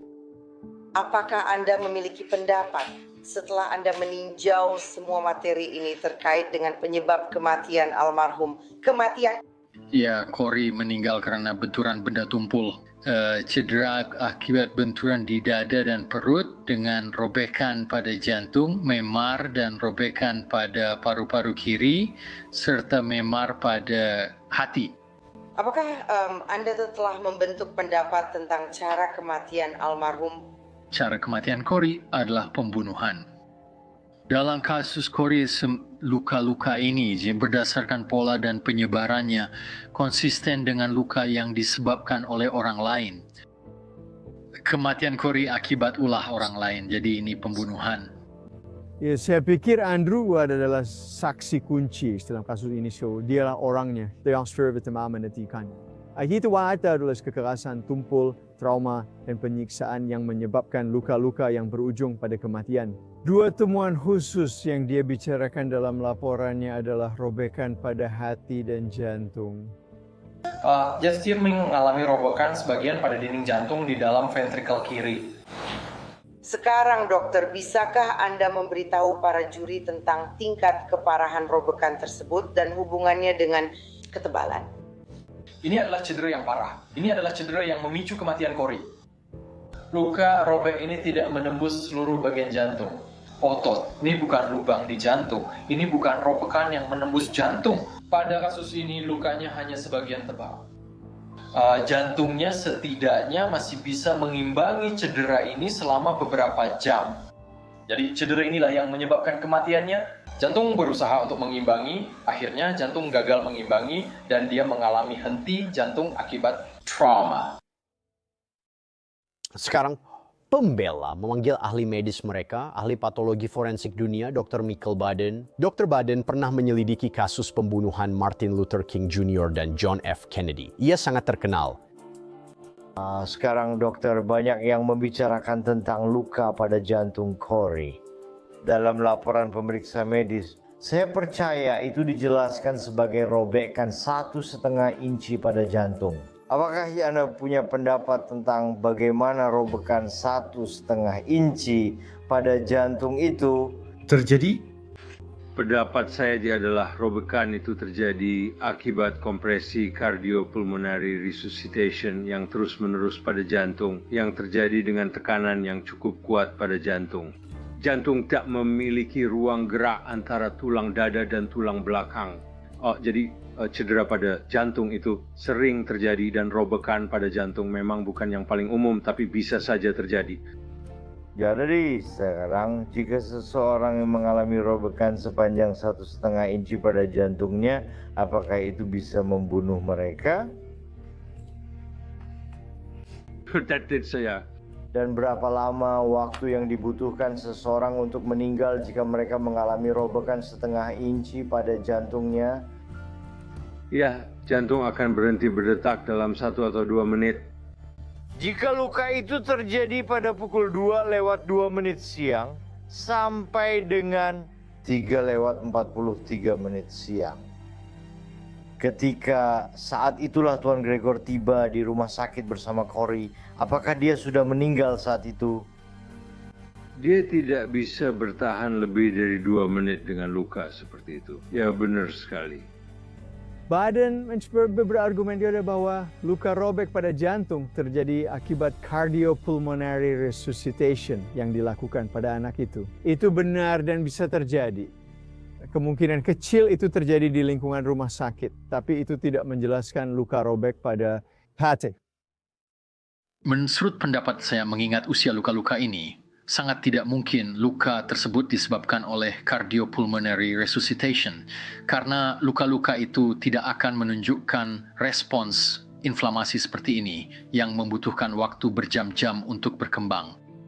Kumpulan semua temuan ini dan penyebarannya di seluruh jantung menurut saya menunjukkan bahwa ini tidak berhubungan dengan cardiopulmonary resuscitation tetapi berhubungan dengan stres kronis yang terus-menerus. Jadi, meskipun penyebab kematian langsung Corey adalah cedera akibat benturan keras yang dialaminya pada hari kematiannya, karena adanya stres kardiomiopati menunjukkan bahwa ada stres fisiologis yang terus-menerus kemungkinan besar akibat perlakuan buruk atau penyiksaan yang berkelanjutan. Selain robekan pada jantung yang ditemukan oleh Dr. Andrew, ia juga menemukan apa yang ia sebut sebagai penanda stres di jantung Corey.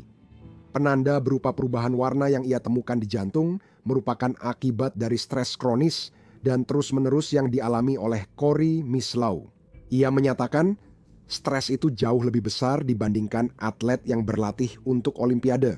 Ini adalah sesuatu yang terjadi pada jantung Corey akibat terus-menerus merasa takut terhadap seseorang atau sesuatu.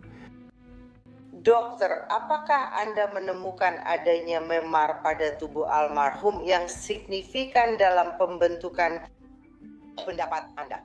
Dalam menilai potensi terjadinya kekerasan terhadap anak, bukan berarti memar itu sendiri mengancam jiwa, tetapi pola dan penyebaran luka yang menunjukkan bahwa seorang anak telah menjadi korban dianiaya dan yang Corey memiliki memar di berbagai area tubuhnya dengan usia yang berbeda-beda, mulai dari bawah dagunya, kepalanya, badannya, anggota tubuhnya. Jadi ada satu yang cukup besar tepat di sisi kiri, di dadanya. Kekhawatiran saya bukan pada parahnya memar, tapi pola dan penyebarannya yang mengarah pada dugaan kekerasan terhadap anak. Pentingnya kesaksian Dr. Andrew adalah karena ia menjelaskan secara rinci tentang kronologi cedera yang terjadi sebelum kematian Corey. Menurut saya, cedera-cedera ini terjadi hampir bersamaan dan usia cedera-cedera tersebut bisa baru terjadi di sekitar 4 jam sebelum Corey benar-benar meninggal, namun juga bisa sudah terjadi hingga 12 jam sebelumnya. Pukul 5 sore tanggal 2. Dalam temuan awal oleh Dr. Andrew, dia menemukan bahwa rentang waktu cedera fatal itu terjadi antara pukul 5 pagi, pukul 1 siang, tanggal 2 April 2021.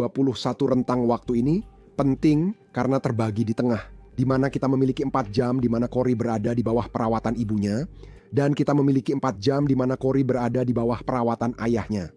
Dokter, bisakah Anda memberitahu kami tentang bukti tambahan yang Anda lihat untuk memperjelas rentang waktu tersebut? Ada sebuah video yang disebutkan Jackie, dan itu bukan video yang disengaja, serta tidak ada orang di dalam video tersebut. Ponselnya tampaknya diletakkan di kursi mobil atau semacamnya, dan kepada saya dijelaskan bahwa ini adalah ibu Corey yang mengantarnya untuk perawatan hak asuh dengan ayahnya. Dan mereka sedang berbicara. Nah, ini terjadi sekitar jam 9. Corey menjawab pertanyaan, dia berbicara, dia tampak normal secara terdengar. Jadi jika itu terjadi pada jam 9 menurut saya, rentang waktu cedera dari jam 5 sampai jam 9 adalah seorang dengan cedera seperti Kai tidak akan merespons seperti Corey di dalam mobil. Jadi itu membuat kita antara pukul 9 pagi sampai sekitar 1 siang. Saya yakin nggak bisa mempersempitnya lebih dari itu, tapi saya yakin itulah yang rentang waktu di mana Corey terluka. Apakah dia bertanya padaku? Ya, dia orang tuamu juga. Jadi itu haknya. Dia perlu melihatnya karena kamu pergi ke dokter. Aku hanya ingin memastikan dia melihat itu. Aku tidak yakin dia ada di mana. Apa kamu akan menelepon dia? Iya, dia di dalam. Aku tidak tahu di mana. Mobilnya juga tidak ada aneh. Tapi pengacara pembela Gregor, Mario Gallucci, mempertanyakan kronologi Dr. Andrew. Anda juga mengatakan bahwa awalnya Anda berpendapat bahwa itu terjadi antara 4 sampai 12 jam, benar? Iya. Dari pengajian Anda mengubah pendapat Anda berdasarkan beberapa hal yang diberikan kepada Anda setelahnya, benar? Ya, tidak benar. Oke. Saya tidak mengatakan dari kegagalan. Pendapat saya kena diubah atau dimodifikasi berdasarkan informasi baru. Pendapat dasarnya tetap sama. Jangka waktunya dipersempit karena adanya bukti tambahan yang menunjukkan bahwa dia tidak mungkin mengalami cedera itu sebelum pukul 9. Tidak normal bagi seorang ahli untuk mengubah pendapatnya kecuali ada sesuatu yang benar-benar membuktikan sehingga dia harus mengubah pendapatnya. Jadi ketika Dr. Andrews memberikan pendapat awalnya, itu langsung menempatkan Brianna di posisi yang sangat terpojok. Sekarang ketika Anda bertemu dengan Detektif Mitchell dan Anda bertemu dengan Nona Lento, apakah mereka berdiskusi dengan Anda? Bahwa jika Anda menempatkannya dalam rentang waktu antara 4 hingga 12 jam, maka sebenarnya dia akan berada dalam perawatan ibunya selama sebagian waktu itu. Ya, saya tahu bahwa dia tidak diantar untuk perawatan hak asuh kepada ayahnya sampai jam 9. Jadi apakah mereka menyebutkannya atau tidak, saya tahu memang seperti itulah keadaannya. Jadi sekarang Anda mengatakan bahwa Anda melihat video berdurasi 33 detik tentang seorang anak berbicara kepada ibunya. Ngomong-ngomong, apakah itu diagnostik atau tidak diagnostik? Itu tentu membantu dalam diagnosis, tapi itu sendiri bukanlah sesuatu yang diagnostik. Namun, seorang anak tidak akan merespons dengan cara seperti itu jika dia sudah mengalami cedera yang pada akhirnya mematikan. Kami melihat waktu yang dia habiskan bersama ibunya dalam rentang waktu itu.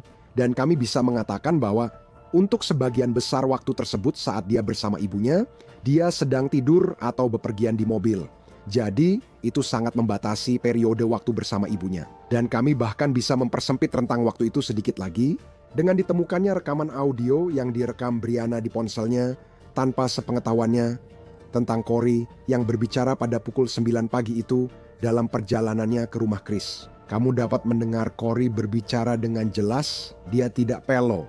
Kami bisa memakai video itu untuk diberikan ke Dr. Andrew. Berdasarkan perilaku Corey di video, dia dapat mempersempit waktu terjadinya cedera fatal itu antara pukul 9 pagi hingga 1 siang saat dia sepenuhnya diasuh Christopher Gregor.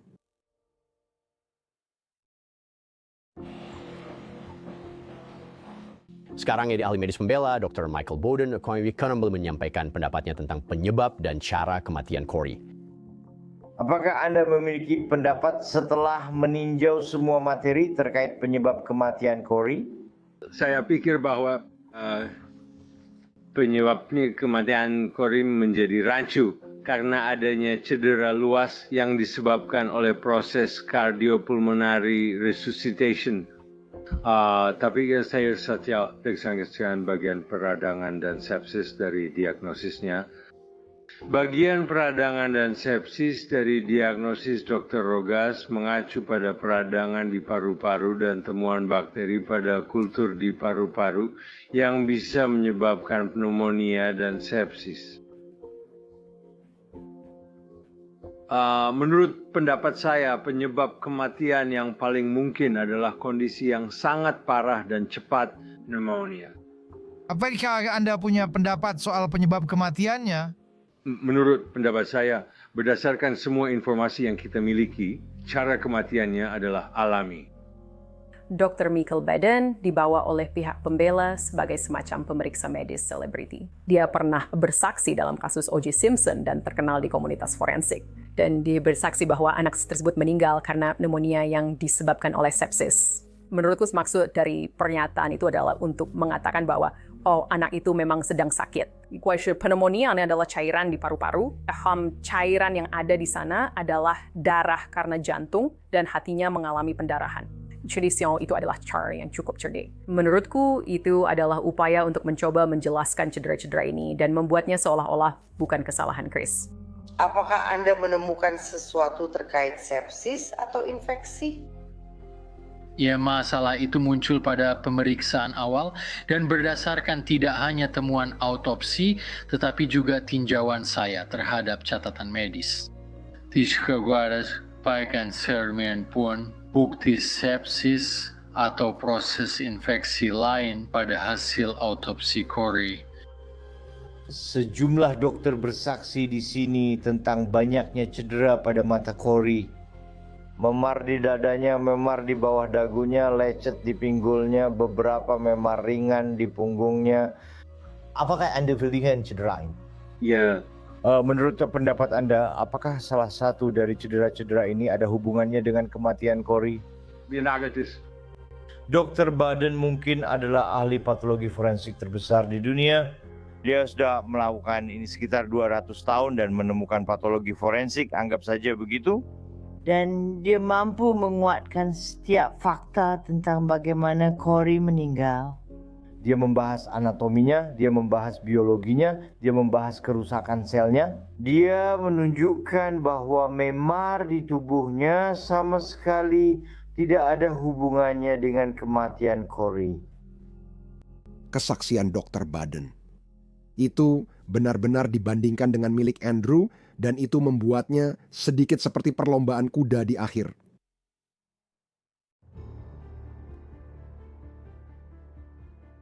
Saat persidangan sekarang memasuki argumen penutup, kasus ini mulai terlihat sebagai sebuah pertarungan antara kesaksian Dr. Baden dan Dr. Andrew. Apakah Corey meninggal karena kekerasan kronis atau dia meninggal karena sebab alami? Lalu siapa yang akan dipercaya juri? Kita semua keadilan untuk Corey. Keadilan bukan berarti menghukum seorang pria atas pembunuhan yang tidak melakukan pembunuhan. Hanya ada satu kesimpulan yang bisa kamu ambil. Dan itu adalah kesimpulan yang sama yang dibuat oleh Dr. Baden. Corey meninggal karena sebab alami. Ini bukan pembunuhan. Apakah ini tragis? Tentu saja, katakan saja. Ya, tidak ada saksi. Dia duduk di sini menangis. Dia juga duduk di sini menangis. Tidak ada pemenang di sini. Corey meninggal, itu saja. Dari satu yang saya percaya telah bisa kita ambil, dan itu adalah bahwa Christopher Gregor tidak membunuh atau menyiksa Corey. Harus ini tentang hukuman. Pada tanggal 20 Maret 2021, Ibu Corey membawa Corey pulang 2 jam terlambat. Corey dihukum. Dia dimasukkan ke atas treadmill. Kami memiliki rekaman video treadmill ini. Pada tanggal 2 April 2021, Corey dibawa pulang terlambat 14 jam. Corey dihukum, orang yang mencintainya. Luka tumpul paling parah yang diderita yaitu kekerasan terhadap anak. Video treadmill ini sudah berbicara dengan sendirinya. Treadmill, saudara-saudara, adalah mekanisme terdakwa untuk penyiksaan. Anda dapat menggunakan video ini untuk menunjukkan bahwa apa yang terjadi pada tanggal 2 April bukanlah sebuah kecelakaan atau kesalahan. Benar? Jadi begitulah kedua hal ini berkorelasi. Dan dalam perintah pengadilan ini tertulis bahwa pengadilan telah meninjau surat temuan investigasi, benar? Dan permintaan Brianna untuk hak asuh ditolak. Yang benar-benar menarik dari ini adalah bahwa pengadilan tidak memiliki rekaman video tersebut. Pengadilan hanya meninjau sebuah surat. Dan Brianna tidak mendapatkan hak asuh. But it's just about Baik Thomas yang serupa seorang tua dan yang berusaha serta berjuang demi anak kami untuk melindungi mereka dan memastikan tidak ada bahaya yang menimpa mereka. Dan diberitahu, beginilah caranya. Dan dia udah anda bisa gini ngasih nama kayu dan mekanisme itu tidak merespons. Dan pada akhirnya hal yang anda peringatkan itu benar-benar terjadi. Dan itu sangat tragis dan menghancurkan. Kesaksian Dr. Andrew membuktikan bahwa terdakwa membunuh putranya. Corey, penyebab kematian menurut ahli patologi adalah rangkaian peristiwa mematikan dan tanpa itu kematian tidak akan terjadi. Trauma tumpul adalah akibat pukulan atau hantaman. Dr. Andrew dapat menentukan bahwa cedera trauma tumpul ini dialami Corey antara pukul 9 pagi dan 1. Jadi robekan pada jantung dan hati Corey terjadi kira-kira pada waktu yang sama. Waktu itu, yang terdakwa adalah satu-satunya orang yang bersama putranya saat luka-luka ini terjadi. Dia dibunuh oleh ayahnya, orang yang seharusnya melindungi dan merawatnya. Yang paling kasus ini tentang Corey dan bagaimana dia menjadi korban utama dari hukuman dan penyiksaan terdakwa. Anak berusia 6 tahun yang tidak begitu saja meninggal dan Corey juga tidak. Setelah argumen penutup kuat dari kedua pihak pembela dan menjakses penuntut, juri mulai melakukan musyawarah mereka. Para juri kembali ke ruang musyawarah. Dan pada saat itu kami menyadari bahwa semuanya sudah di luar kendali kami. Dan kami berharap kami telah melakukan segala yang kami bisa untuk menyajikan kasus ini dengan cara yang dapat memberikan keadilan bagi Corey. Misiolo. Kami ada di sana saat mereka sedang bermusyawarah, kami tidak tahu. Kami hanya berharap yang terbaik. Kami pergi ke gereja dan berdoa dan sering melakukan itu sebelum persidangan, lalu berkumpul dengan teman-teman dan keluarga di luar gedung pengadilan. Jadi setelah 2 hari bermusyawarah, juri mencapai sebuah putusan. Nyonya, apakah juri sudah memutuskan? Pak. Dan apakah putusan itu diambil secara bulat? Ya, Pak, Bu.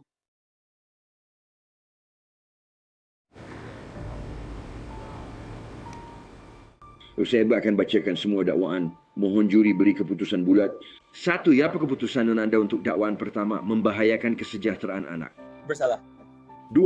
Apakah keputusan Anda untuk dakwaan kedua pembunuhan? Tidak bersalah. Ketika mereka mengatakan tidak bersalah atas pembunuhan, saya pikir saya sudah menang. Saya pikir ada kemungkinan Chris dinyatakan tidak bersalah hanya karena penegak hukum dan lembaga-lembaga yang seharusnya melindungi belum melakukan tugasnya. Mereka sering mengecewakan kami dan Corey, jadi menurut saya masih ada kemungkinan. Saya tahu saat itu adalah juri yang seharusnya memutuskan, tapi saya tidak yakin.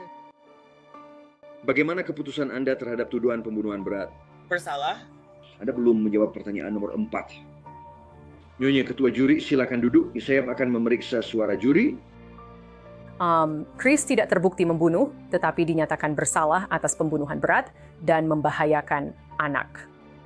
Saya rasa saya hanya bersyukur atas vonis pembunuhan tingkat berat itu. Ya, karena kamu tahu di awal semua ini, kamu hanya berpikir kalau dia tidak akan didakwa apa-apa. Jadi aku bersyukur atas vonis itu. Saat ini saya meminta petugas untuk mencatat dan menuliskan dalam risalah bahwa putusan ini bulat. Pada saat serjut ketika mereka memvonis dia atas pembunuhan berat, maksud saya mengkritik Andrews habis-habisan, Baden juga mengkritik Andrews habis-habisan. Saya tidak paham kenapa mereka tidak percaya Dr. Baden. Tuduhan soal treadmill, soal membahayakan seharusnya menjadi sidang terpisah, seharusnya dipisahkan. Juri seharusnya tidak pernah melihat treadmill itu. Treadmill itu tanpa diragukan lagi adalah satu-satunya alasan kenapa Christopher Gregor dinyatakan bersalah atas pembunuhan tanpa rencana.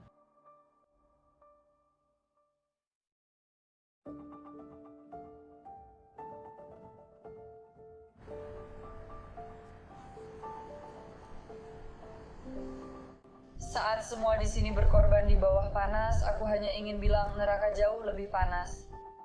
Sekarang setelah tidak memberikan kesaksian selama persidangan kasus ini, Christophorus Gregor akhirnya berbicara di hadapan pengadilan saat sidang vonis. Tuan Gregor, ada hal yang ingin Anda sampaikan tentang diri atau kasus Anda? Lord, terima kasih atas kesempatan berbicara hari ini. Brianna, kita belum bicara sejak Corey meninggal. Terjadi dengan semua yang telah dijadikan, saya ingin memberitahu Anda bahwa saya turut berduka atas kehilangan Corey. Dia memang yang terbaik. Saya tahu kita akan selalu merindukannya. Dan 2 tahun saya mengenal Corey adalah masa-masa yang sangat sulit, tapi itu adalah tahun-tahun terbaik dalam hidup saya. Saya merasa seperti cara dia berkata kepada Brianna, maaf kamu kehilangan Corey. Itu membuat saya ingin berkata, Corey bukan hilang Simile, kamu yang membunuhnya. Maaf, kamu percaya aku mampu melakukan ini pada anak kita dan bisa menyakiti orang terpenting di hidupku. Peristiwa pada 20 Maret tak bisa dimaafkan. Brianna, untukmu, keluargamu, dan keluargaku, aku minta maaf karena harus melihat Corey diperlakukan seperti itu. Dia tak pantas diperlakukan begitu. Ya, aku ingin menegaskan pada 2 April, aku tidak melakukan apapun yang menyebabkan Corey meninggal. Aku pun tidak menyakiti anakku, aku mencintainya dia dan aku masih mencintainya sampai sekarang. Aku mensinstur tidak membawanya ke rumah sakit lebih cepat. Aku tidak tahu seberapa sakit dia. Aku benar-benar tidak tahu. Aku hanya mengira dia kelelahan. Dan apakah kamu percaya pada versi Dr. Baden atau Dr. Andrew tentang kejadian itu? Hasil akhirnya tetap sama. Corey sudah tidak. Aku tahu kamu ada tugas hari ini. Yang mulia, saya mohon Anda menjatuhkan hukuman secara adil dengan mempertimbangkan seluruh hidup saya dan bukan hanya berdasarkan 12 hari itu. Itu palsu. Dia tidak benar-benar meminta maaf atas apapun. Itu tidak berarti apa-apa. Itu omong kosong. Getzvilus Christopher Gregor divonis, Rebecca dan Brianna Michelo menyampaikan pernyataan dampak korban. Yang mulia, Corey tahu dia akan meninggal pada hari Minggu sebelum Corey meninggal. Hanya 5 hari sebelum kematiannya, Corey berada di rumah saya bersiap untuk mandi. Saat dia melepas pakaian, tubuhnya dipenuhi memar. Saya harus memalingkan wajah agar Corey tidak melihat air mata di mata saya. Setelah Corey berpakaian, kami duduk di ranjang saya. Corey menatap saya dan berkata, "Hei Kima, ayo lihat apa yang ayahku lakukan padaku." Saya bilang kepadanya bahwa Tuhan melihat segalanya. Suaranya menjadi sangat pelan. Dia berkata, "Kenapa dia tidak menolongku?" Hatiku hancur saat aku memberitahunya bahwa Tuhan sedang menolong orang lain yang lebih membutuhkannya saat ini. Pada hari Minggu yang sama, Corey sedang berada di luar, menulis dengan kapur di trotoar. Nanti hari itu, Brianna dan aku melihat Corey menulis, "Aku mati di dekat pintu depan rumah." Corey tahu tidak ada yang bisa membantunya. Dia tahu dia akan mati dan dia menerimanya. Yang mulia, percakapan saya dengan Corey 5 hari sebelum dan pada hari kematiannya akan selalu menghantui saya. Ajari pria ini bahwa tindakannya ada konsekuensinya. Corey menginginkan seorang ayah, tapi yang dia dapatkan justru monster ini. Chris Gregor, yang mulia, mohon berikan keadilan bagi Corey hari ini. Terima aku. Yang mulia, nama saya Brianna Michelo dan saya hadir di hadapan Anda hari ini. Bukan hanya sebagai seorang ibu yang berdukai, tetapi juga sebagai seorang pendukung keadilan. Corey adalah dan masih menjadi hidup saya, dunia saya, dan segalanya bagi saya. Tanggal 2 April 2021 saya dengan ragu mengantar Corey ke rumah terdakwa. Itu kesalahan yang akan terus menghantui saya. Saya mencium anak saya untuk terakhir kali tanpa sadar. Andai saya tahu yang itu akan terjadi, saya tak akan membiarkan dia pergi. Kenyataan baru saya adalah menjelaskan pada putri saya tentang apa yang terjadi pada kakaknya dan mengapa dia tidak di sini.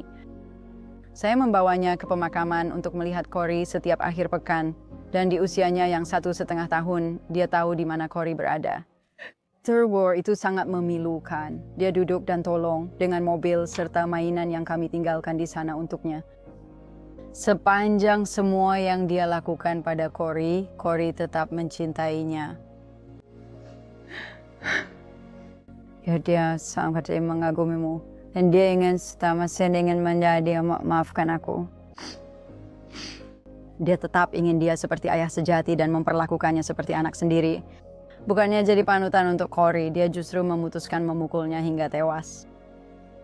Aku benci kamu karena tak mengizinkanku berpamitan pada anakku, tapi aku bersyukur wajahmu bukan yang terakhir dia lihat. Maaf, Yang Mulia. Corey seharusnya masuk kelas 5 pada bulan September, berkumpul dengan teman-temannya, bermain olahraga, dan menikmati hidupnya. Christopher telah merampas seluruh masa depannya. Saya mohon jangan biarkan ketidakadilan ini berlanjut, dan dia harus bertanggung jawab atas perbuatannya.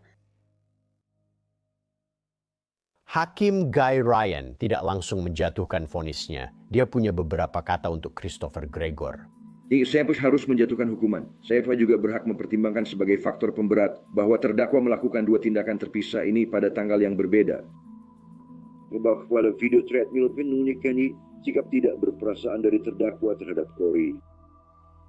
Dan kemudian setelah Corey jatuh berulang kali, lalu mereka berjalan keluar, tidak ada interaksi penuh kasih, tidak ada tepukan di punggung. Kerja bagus nak, tidak ada pelukan. Kamu baik-baik saja, tidak ada apa-apa.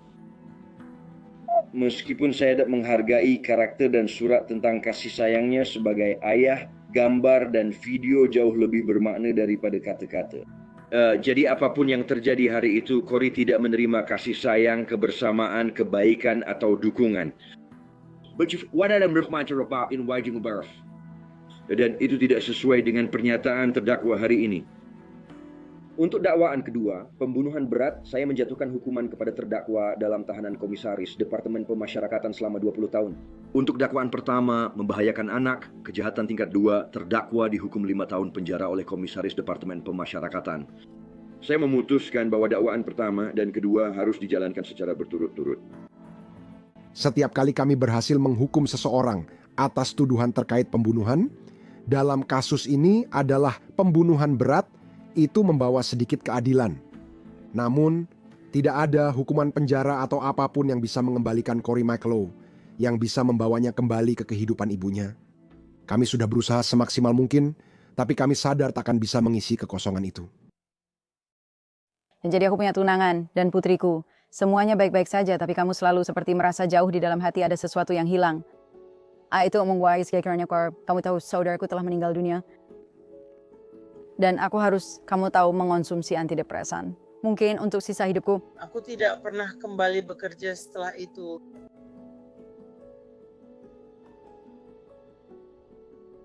Paman Corey Gino. Anakku meninggal setahun setelah Corey. Gino adalah seorang pecandu yang sedang berjuang. Kamu tahu, dia sudah bersih cukup lama, tapi aku rasa ini mungkin membuatnya terpuruk lagi. Gino dan Corey seharusnya di sini hari ini, tapi mereka tidak ada. Aku selalu bercerita tentang Corey pada putriku. Dia tahu namanya. Kami membawanya untuk mengunjungi Corey, kamu tahu, di pemakaman. Aku berusaha membuatnya bahagia dan jadi orang tua terbaik untuknya. Di sinilah Corey di makaman bersama nenek buyutnya. Mereka bersama dan di sinilah kami datang untuk duduk bersama Corey. Kami tidak ingin Corey yang makin ceria ini. Jadi yang masuk akal untuk menempatkannya bersama ibuku. Saat dia baru meninggal, aku ke sini 3 kali sehari. Aku tak mau pergi. Sekarang aku bisa bilang seperti seminggu sekali aku akan datang di akhir pekan bersama putriku. Seperti setiap Sabtu atau Minggu. Dan tentu saja setiap hari libur. Dulu kami biasa membawa kursi lipat dan duduk di sini atau membawa selimut dan hanya duduk di sini.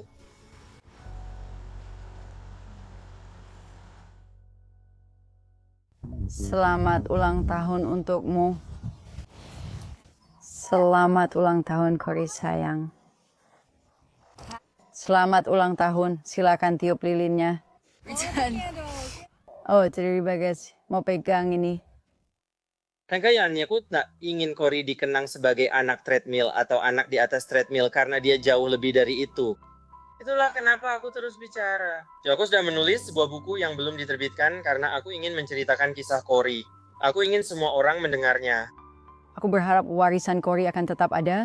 Kami menyukai kisahnya untuk membantu anak-anak lain dan aku berusaha melakukan itu sebisa mungkin. Dan kami hanya ingin ada kesadaran tentang kekerasan terhadap anak. Aku ingin ada kesadaran bahwa DCPMP gagal. Banyak anak-anak dan aku pikir Corey akan senang jika kita melakukan itu dan membantu anak-anak lain. Kami berupaya mengesahkan undang-undang yang kami harap disebut Undang-Undang Cory. Ada banyak orang yang mengecewakan Cory. Salah satunya ahli kekerasan anak tidak tersedia. 24 jam 7 hari di rumah sakit, kekerasan terjadi terus-menerus, bukan hanya jam 9 sampai 5. Jadi saya berharap undang-undang ini diterapkan dan bisa menyelamatkan anak lain karena Cory pasti ingin melakukan itu. Dia sangat suka membantu dan merawat orang lain. Apa cara yang lebih baik dari menyelamatkan nyawa jika undang-undang tidak berubah? Undang-undang tetap tidak berubah. Wanik, Rebecca, dan Brianna telah mengajukan garis besar rancangan undang-undang yang disebut S4093 kepada seorang senator negara bagian New Jersey. 3 pilar utama rancangan undang-undang ini adalah A. Pemeriksaan forensik wajib dan segera dalam kasus dugaan pelecehan. B. Wawancara independen yang dilakukan jauh dari terduga pelaku. Koordinasi lintas lembaga secara real-time antara instalasi gawat darurat dokter anak, kepolisian, sekolah, dan penitipan anak. Brianna dan Rebecca, mereka berharap dengan mengesahkan apa yang mereka sebut sebagai Undang-Undang Cory, ini tidak hanya dapat melindungi anak-anak, tetapi juga berpotensi menyelamatkan nyawa mereka dalam kasus kekerasan di masa depan.